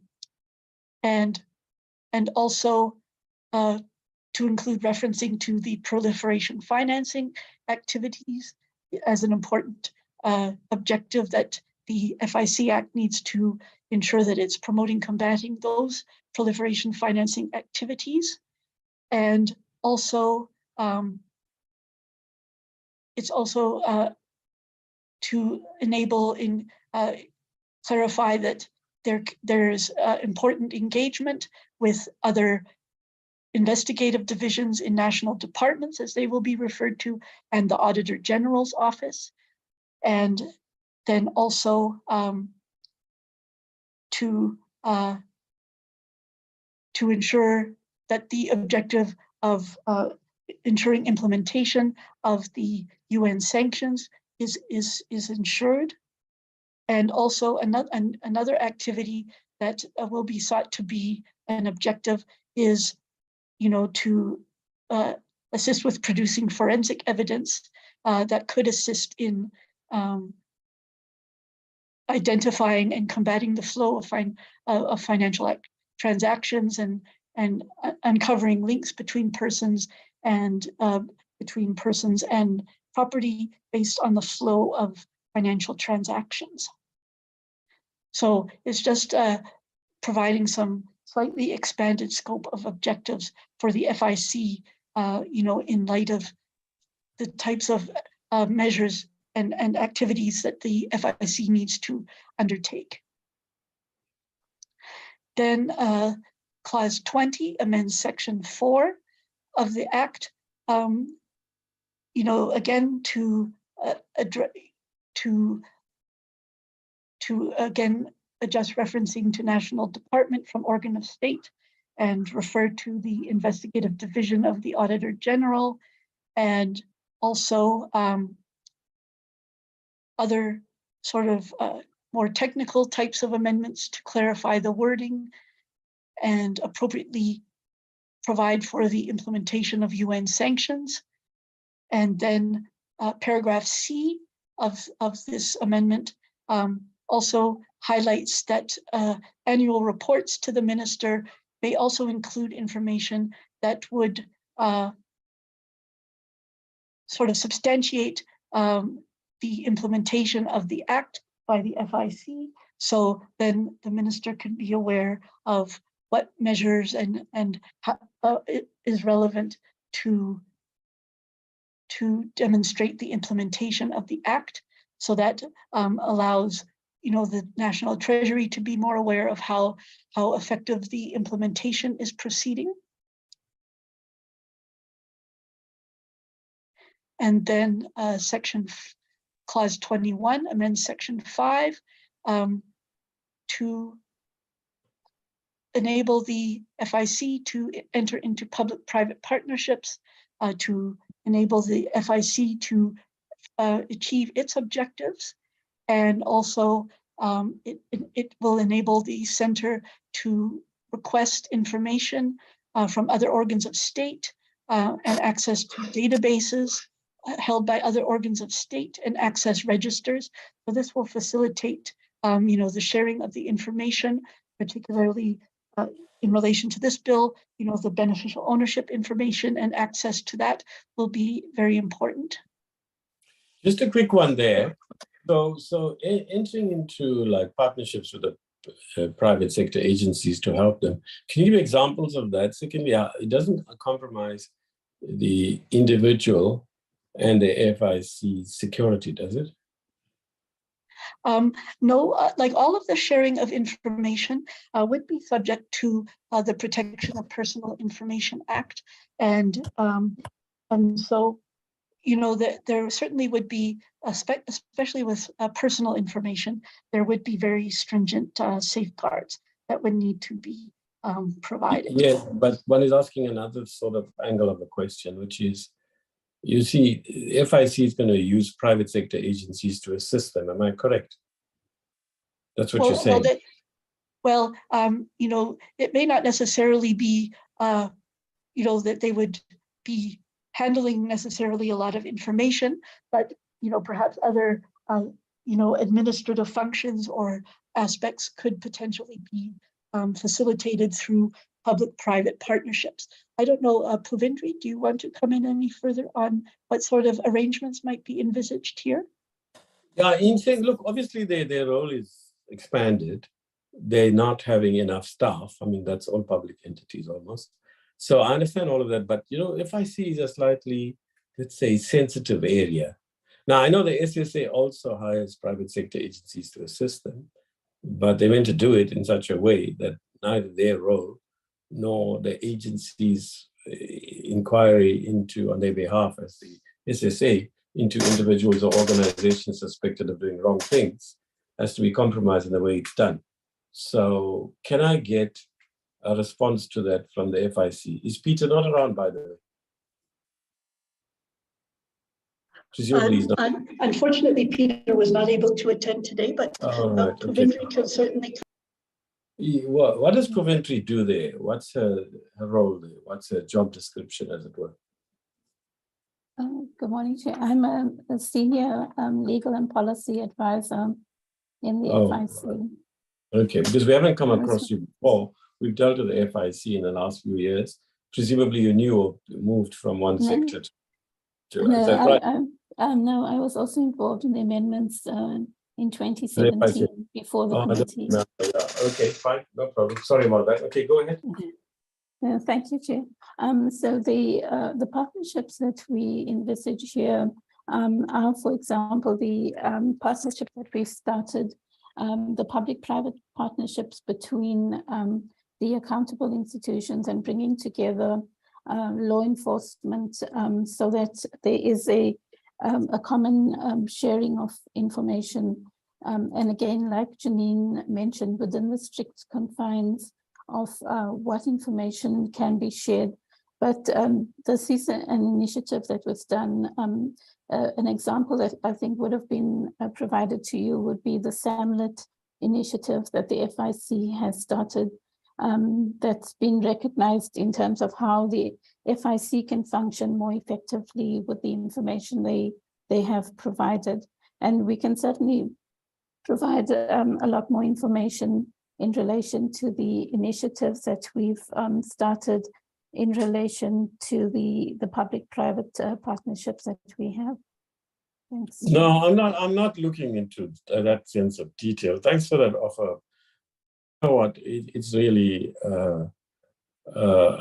it's just a bit like feels a bit strange that the FIC is going to do this, and now I hear you, but I don't need like evidence or proof. I don't doubt what you're saying. You're genuinely answering.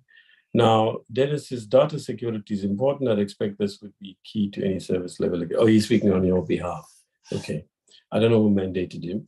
He speaks on behalf of the accountable institutions. He's got no mandate from BASA. He's speaking on behalf of the department and the FIC. He's got no mandate from them. I thought he's meant to hold them to oversight, but account at least, to get oversight over them. But fine, okay, he's become an official now. Fine, 22. Oh, he's showing off again. I don't know which it is. Neither of it detailed any longer. Let's go to 22.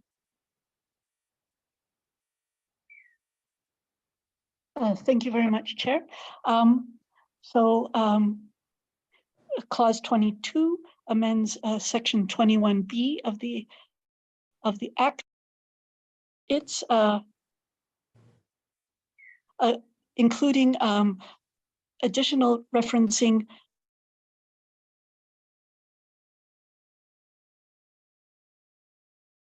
include referencing to ownership and control of other legal persons, partnerships, and trusts. So this is more trying to expand the scope of the types of ownership that are contemplated under the concept of beneficial ownership. So that will be very important and relevant. And then again, there's reference throughout this section, there's amendments to include referencing to partnerships, natural persons, trusts, and beneficial owners. So this is really updating the current section, you know, to align with the understanding and implementation of beneficial ownership. Fine, unless somebody's got anything, I think you should move on. Janine, just pause for a few seconds. If you don't see anyone picking up anything, just take it. We have nothing to say.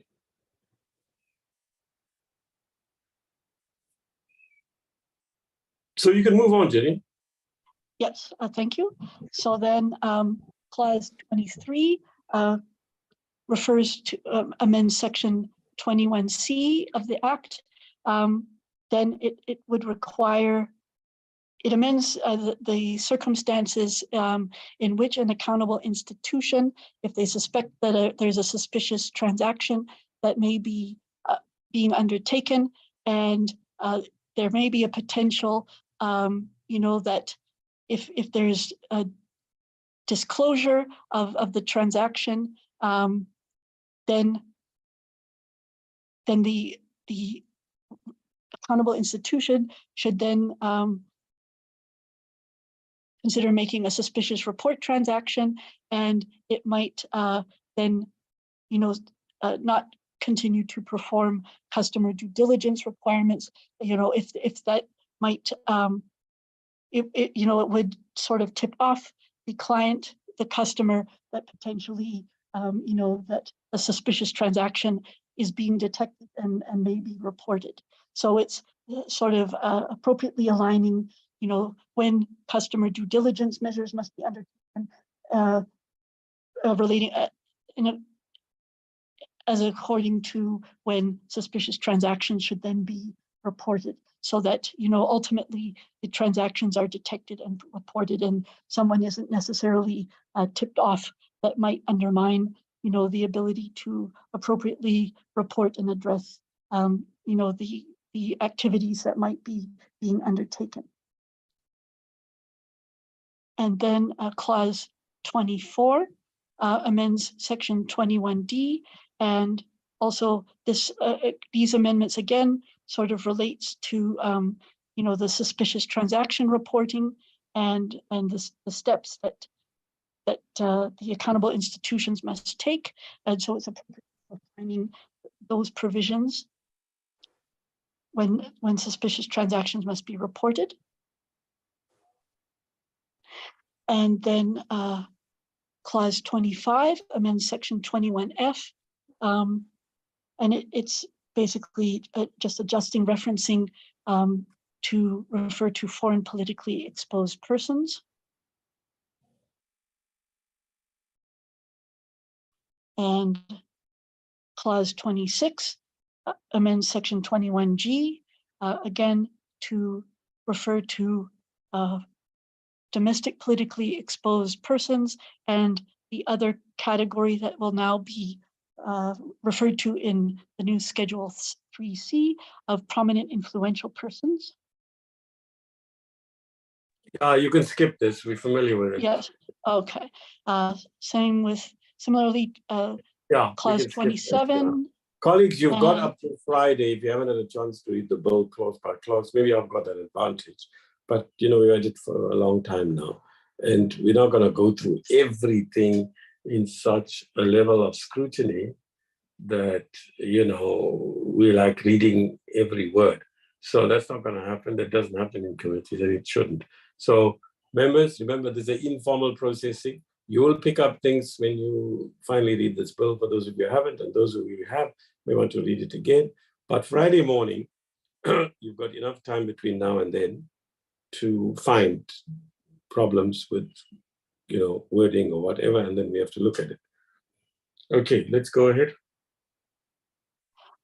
Then there are some provisions that they're just amending the process slightly, that when there is a UN sanctions that are taken by the United Nations, how the implementation of those sanctions will be implemented immediately, and so it slightly adjusts instead of first requiring the minister to announce the adoption of the resolution in the Gazette, then it will take effect immediately instead. And so this appropriately aligns with process and how this will need to be implemented going forward. So there are a number of provisions that relate to that, including clause 29 also relates to the UN sanctions, and clause 30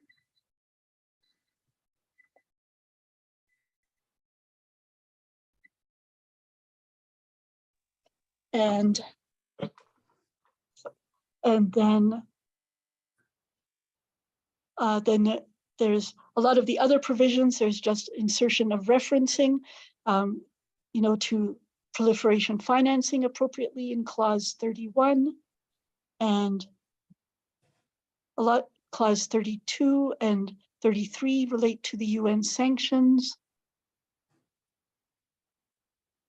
And similarly, clause 34, amending section 35. Yeah, these are all like, if you like, consequential, right? So it's technical. Yes. I mean, really, Pretty that's much. not for you to not you. You're doing an excellent job, Janine. I like the way you go through it so carefully and in such painstaking detail, but you shouldn't over spoon feed us. You mean well. We have to do our jobs. We have to read things and so on. So, these things are not like major policy issues. The major preoccupation, as you know, is what are the policy issues discussed and came to terms with and how they reflected in the bill. But having said that, I think you're doing fine, really. Just go with the consequential amendments faster. And if anybody's got any issue, they can always butt in. Not butt in because that sounds rude. They will intervene. They will come in.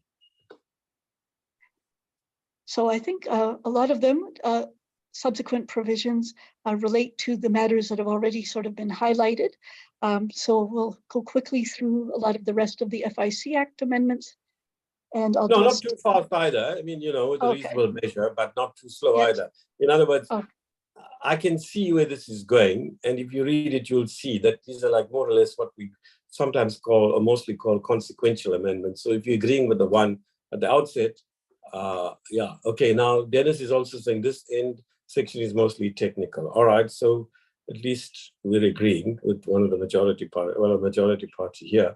So can we move faster? Then you got the failure to comply with the request. What do you do? They need to set out their colleagues. So these are just allowing for administrative sanctions. Also No, that's cool. Instead of just offenses. If the NGOs want to draw any attention to us, attention to anything, they can always intervene too. So yes, a lot of these are just administrative sanctions in these later provisions. And then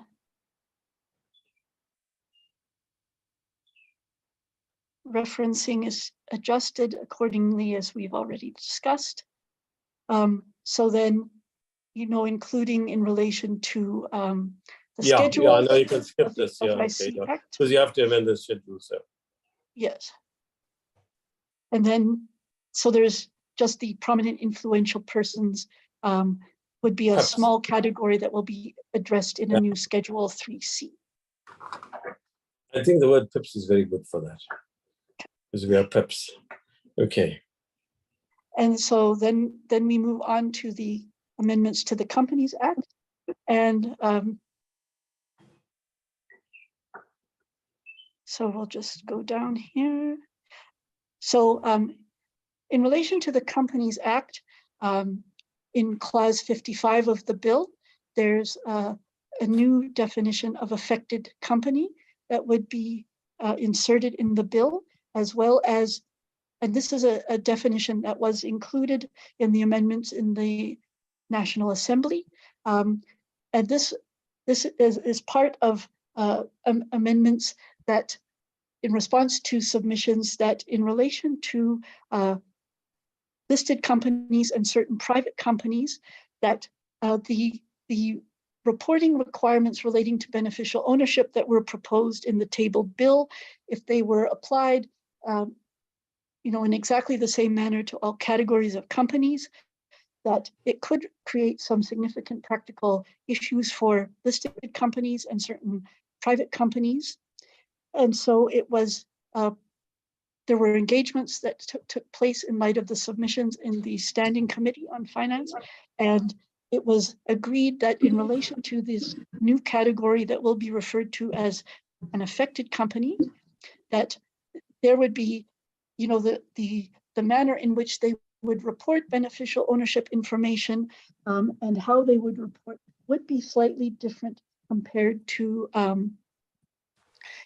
how other companies would be required to report the beneficial ownership information.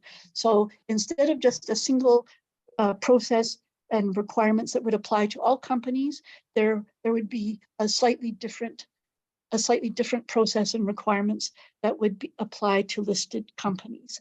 And so this was discussed quite a bit in the Standing Committee, and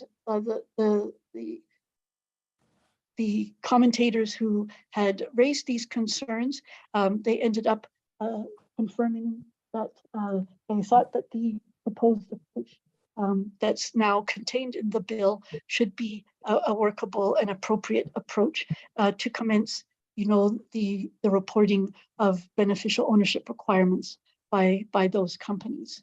So it was endeavored to come up with a workable approach that will still provide the necessary information, but that would be fairly workable for all of the various types of companies.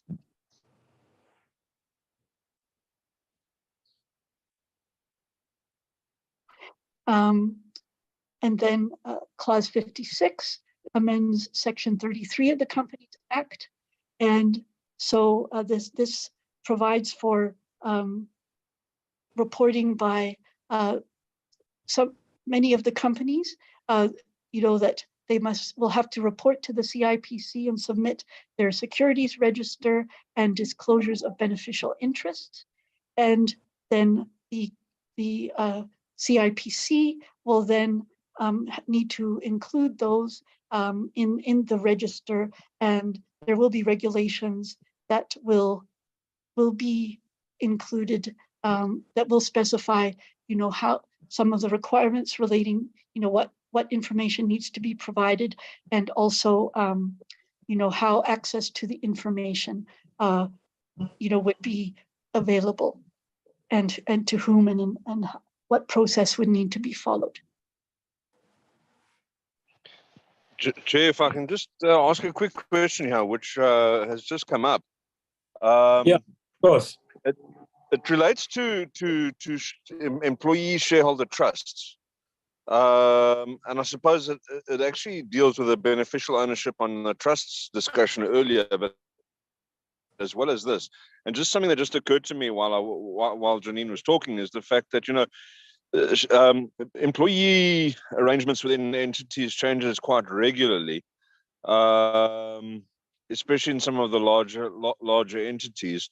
And where companies have got these employee trusts, which I think is normally a commendable thing, that employees have an interest in the company, and through that a share in the profits. How often does that record need to be kind of formally submitted? I presume it's no more than annually done. You don't have to change every time there is an amendment to the employee, the list of employees.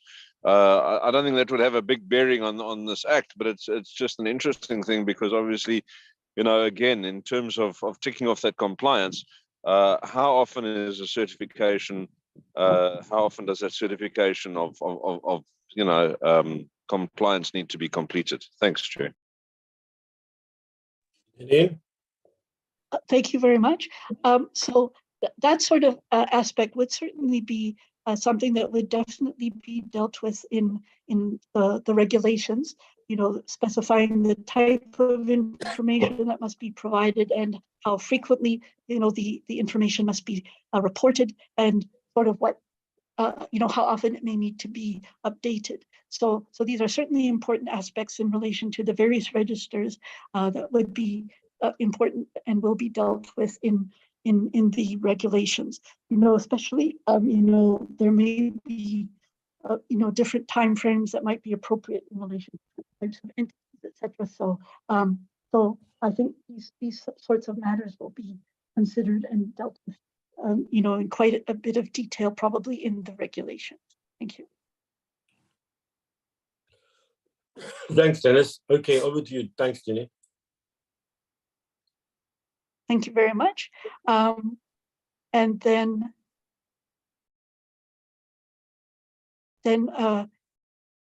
clause 57 amends section 50 of the FIC of the Companies Act. And so this then provides that companies other than those that are defined as an affected company, they would need to record in their securities register the information relating to natural persons who are beneficial owners.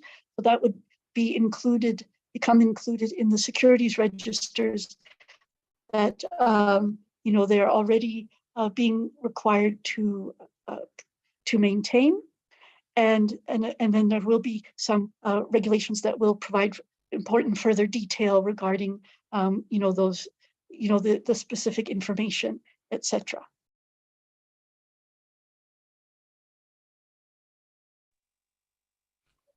Then clause 58 will amend section 56 of the Companies Act, and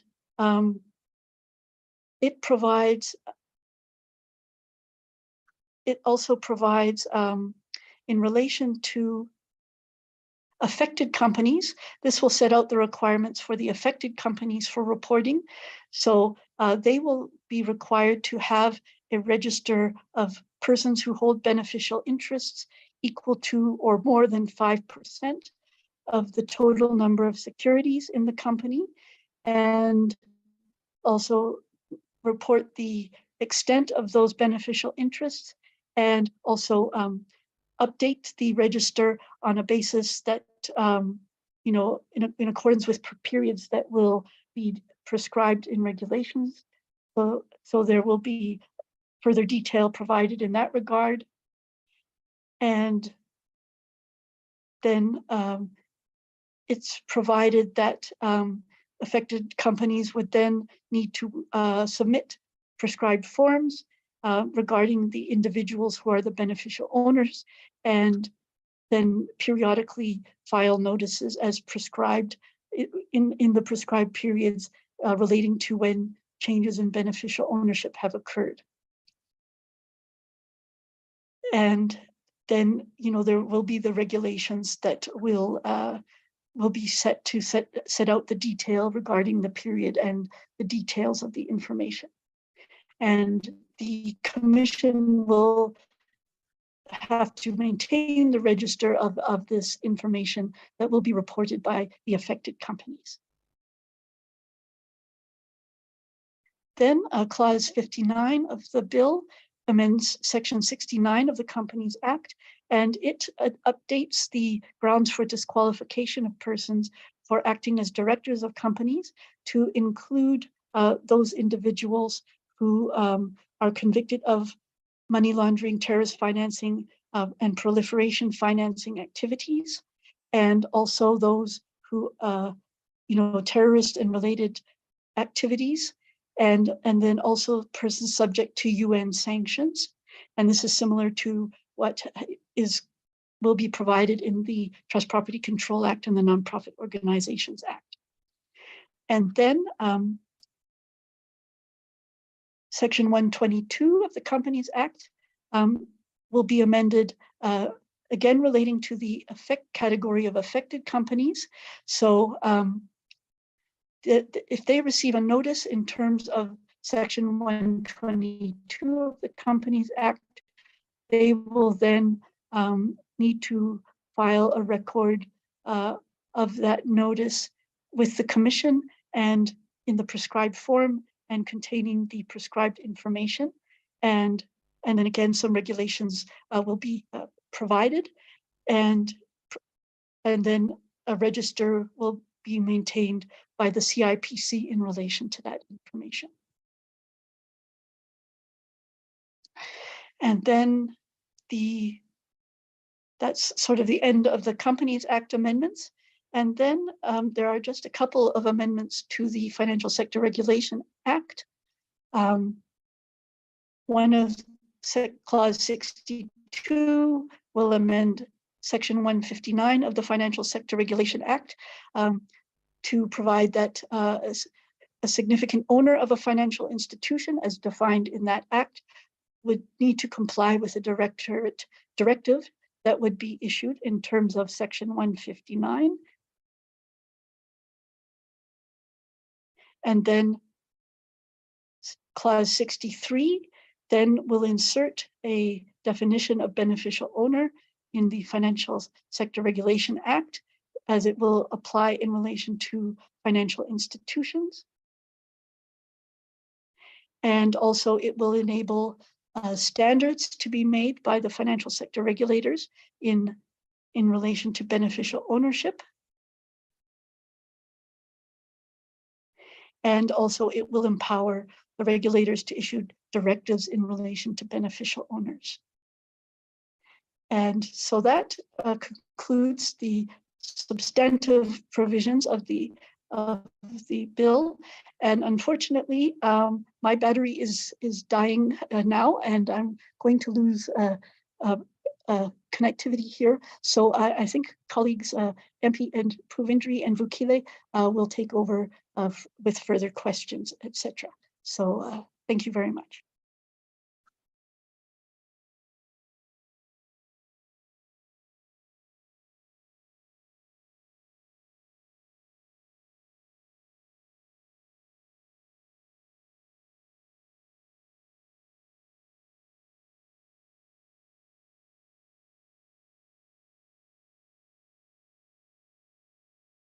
Sorry, Vukile. Sorry, I was muted. I mean, and I was speaking to myself. So basically, who's taking over from here?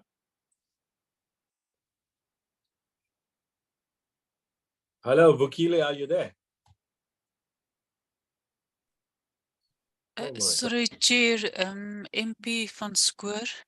Yeah, from what's Treasury. happening? Yeah. So I don't know where Vukile is, but Janine dealt with the entire bill. So the last Yeah. clause was the long title of the Yeah, FSR, obviously. and then. But you said you're going to tie it up, meaning what? Yeah, I'm not sure what else we need to add, except that maybe just to indicate that the last provision of the bill deals with. Yes, Chair, sorry, apologies. Sorry, Vukile. Yeah. MP, finish what you're saying, and Vukile can come Yes, in. Yeah. just that the very last section allows for the president to bring the different provisions into operation on different, At different dates. times, yeah. Yes, so which will be aligned to when the relevant regulations are required. That would be done. Thank you. Right. So basically, look, from colleagues, if you look from pages 32 onwards, that's just the memoranda, right?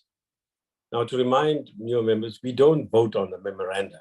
So in effect, once you come to page 31, that's chapter 11A, beneficial owners, and then your short title and commencement. So when you end with clause 66. Now, when it comes to the memoranda, that's basically explain to the public and to us as MPs what it is they sought to do. And because they're amending so many different bills, acts actually, they've put it out in 12 pages. From page 32 to 44, colleagues, obviously we don't vote on that. That's just explaining what they're doing, right? But she said, maybe I misunderstood her. She says you will continue from here, meaning what now? You want to explain issues around the bill, or is it you're going to continue in respect of responding to questions?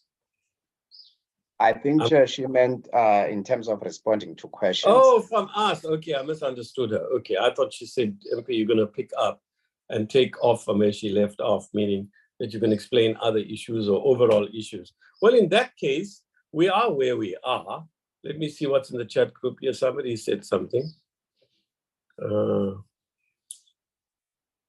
Oh, nothing new. All right, so let's start with the members. Do we want to say anything further on overall on the bill? In Kaliliko, I don't see any hands up, right? Hey, Moletsane, my friend. Yes, Chairperson, can I comment? Yeah, sure. I just want to make a comment on the bill. Yeah, as a whole, yeah. As a whole, that this is a very positive step to ensure that South Africa remains in compliance with in compliance with its international objectives and to avoid a possible grey listing. Also, this bill will assist the state to tackle the corruption, tax evasion, money laundering, and terrorism financing, if and only if it is well implemented.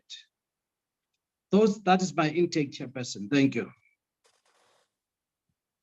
Now, Comrade Moletsane, that's the wisest, best, most generous, most kind thing you've ever said since we met you in 2019. So I wonder if it isn't the Christmas fervor or spirit that's prevailing over you now, right now. But whatever it is, I so wish, as do all of us in the ANC, that we will hear you say this sort of thing again. All right, I hope you don't get fired from the EFF tomorrow morning. Okay, Who's next? Overall views, if anybody has for now. But remember, we cover the Friday. So, yeah, who's next? Dennis, do you want to say anything? Chairperson. Or somebody? Ah, there's Zoisile, yes. Thank you, Chair. Chairperson, I think I followed the discussions very carefully, and also a lot of clarity in terms of the clause by clause to have a clear understanding as to how this bill will be assisting government in terms of regulation. So, Chairperson, I think with that, I think in terms of the urgency of adopting this going forward, I think we are ready. Thank you, Chair. Yeah, I've got two questions for you, Zoisile. One, I would like you to explain to the committee, how come our friend there, Maletsane, Simon, how come he responded so positively today? It's a mystery to me. Maybe you have the answer. Do you think it's the Christmas spirit that caught him? Secondly, you know what? You and Mamara Khane, like Mamara, you see what you will do if you're a typical politician, right? So if there are glitches in this bill, then 2 years from now, I won't be around, right? So you'll say, yeah, you know, that chairperson, good riddance to him now. You know, he caused all these problems. He told us the bill's okay. And, you know, and now look, all the problems have surfaced. So I know we'll get battered after 2024 when we are not here. No, I don't mind. But remember, I can take you to the court, constitutional court, for misrepresentation because you are complicit. Let me tell you something else. You're a mayor, a former mayor. I think old Dennis is also a former mayor. I want to tell you something, talking about public participation, right? You know, we had the South African Local Government Association. They sat in our committee, guys. I mean, in the plural sense, people. You know what? They sat in the committee. We were voting at 10:30 at night and 2 o'clock in the morning, especially when it came to the Municipal Systems Amendment Bill, right? I told you this before. Then we also had, who else was involved? Yeah, we had Colin Machila, the CEO at the time, right? You might remember him, or others who were councillors at the time. And we had Tabu Mokoena, right? And they sat through. So when the bill, was passed into an act, and I was now chairing public enterprises, I go to a big forum, and there I am seated there. They don't even notice me. They say, yeah, you see, that chairperson, Karim, blah, blah, blah. Now they started like raising criticisms, and I wanted to stand up. I don't want to be in the car. Excuse me, Colin, Tabo, weren't you all sitting there while we are processing the bill? So similarly, you know, and also NPOs, you know what, I've been through this before, right? So you can have the NPOs sit right through with the bill, right? NGOs or unions or whatever. And then they will fully participate. And then remember, let's not be like naive here. And it's their right. They'll still go to the courts. You know, they will still take us to court and they'll raise issues about public participation and all that. You know what, people? It's fine. That's politics and that's democracy, and they have that right. So, you know, we have no right, and we don't even want the right to circumscribe anybody. They can do what they want. But what I will say, before I make my remarks, I was just teasing you, Zoisile and Simon. But now let's go over to Dennis and then the Freedom Front, and then you've spoken on behalf of the ANC. If anybody else wants to come in, they could. Let's go for PA and then Freedom Front and draw things to a close for today. Yeah, thanks very much, Chair. I'm not sure what more there is to add but to say thank you to Treasury. I think they've taken us through quite a tedious process, and they've done well. They've been patient with us. I mean, they didn't really have a choice, but they've been patient nonetheless. And so we appreciate it. I think that the bill that we have goes a long way towards addressing some of the concerns, and the amendment, I think, was certainly appreciated, if not quite sufficient to meet all of our concerns. But I think that, again, implementation, I've made the point in several speeches, implementation is going to be key. Yeah, there's obviously lots of more work that needs to be done in terms of the regulation. But I think we've given it a fair process. We've run a good process, and yeah, what remains to be done is on Friday. Thanks, Chair. Yeah. Okay. Fine. There's Freedom Front. We might have lost him, eh, Fanny? Fanny, yeah. Now we lost him, Chair. Yeah. Okay. Does anybody from civil society want to say anything? I don't see anybody. Okay, fine. In that case, to alert you from the civil society, if you want to make any representations, please do it by, let's say, 5 p.m. tomorrow, because then on Friday, we will give you a few minutes if your submission by 5 p.m. tomorrow warrants it, but otherwise we're in the formal process. And you're welcome to join the ANC in time for the 2024 election if you want to co-govern. And don't worry, you'll still get a better chance with us than any other party. Never mind what Dennis says. No, those are just words.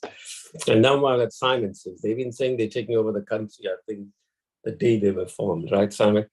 Okay. All right. Having said all of that, may I thank all of you, in particular civil society, because you're the key people here. And you've come till the very last moment. So I think the constituencies that you serve, you've done them proud, really, by the way you have participated. We're not looking for kudos. I see Jenny saying thank you. Well, yeah, but remember, it's our duty and responsibility to you. Having said that, I don't see comrades, colleagues, Friday being a very long meeting, but I have to alert you about two things. One is the, excuse me, is the, Edward covered it well when who's Edward now? Oh, you mean, who's Edward? Are you talking about Zoyisile? Yes, Edward is Zoyisile, yes. Oh, claw by claw, he's playing. That's a good one, Dennis. Zoyisile, take it in your stride, right? Some people can be very sensitive, but you know what? I think we are, you can't be all doom and gloom, right? The country is in a very, very parlous circumstance, right? And like we can't all be doomy and gloomy. Maybe it's the chemicals in one's brain. Can I tell you, Chair, how I come to Edward and Zoyisile? Yeah. Yeah. Yes, when I'm in the township, I'm Zoyisile. When I go to town, I'm Edward. 30 years later. That's a good one.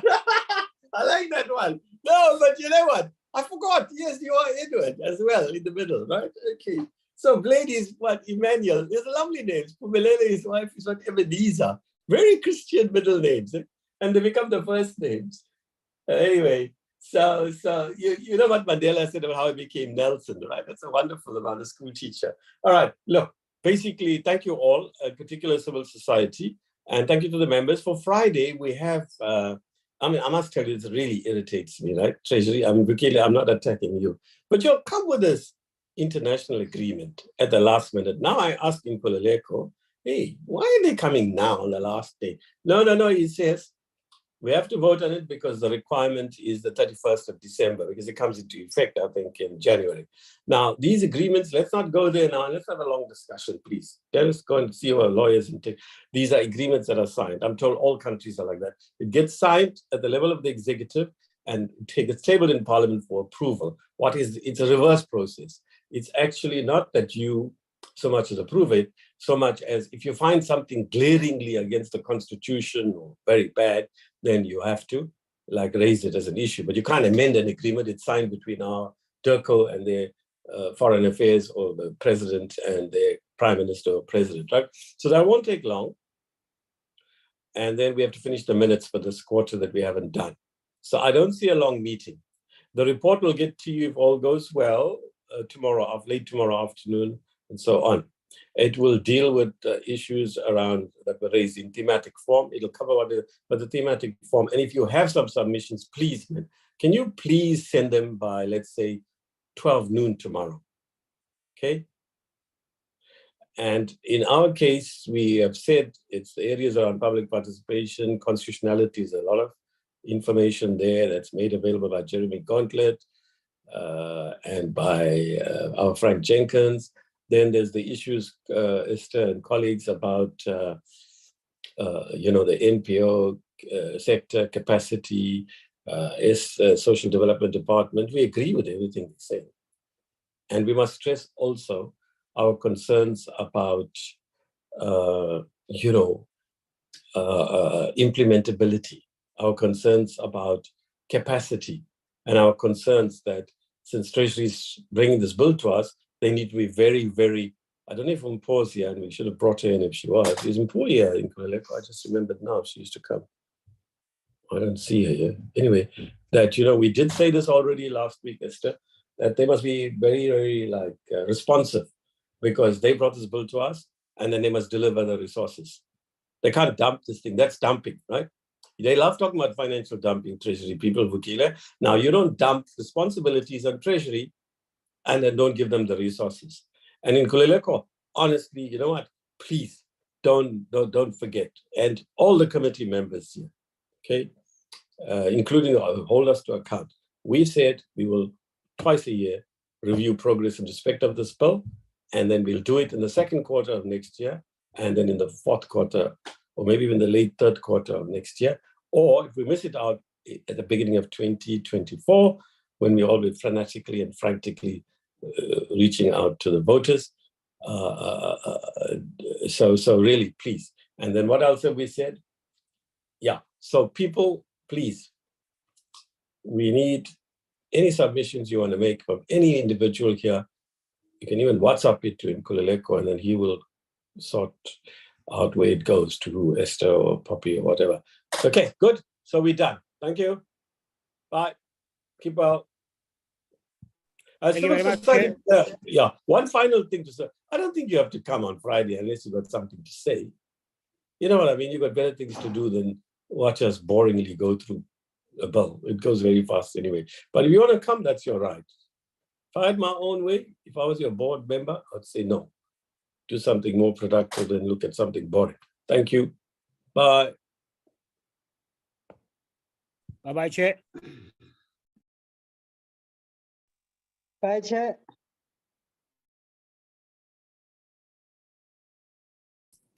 Bye, Chair.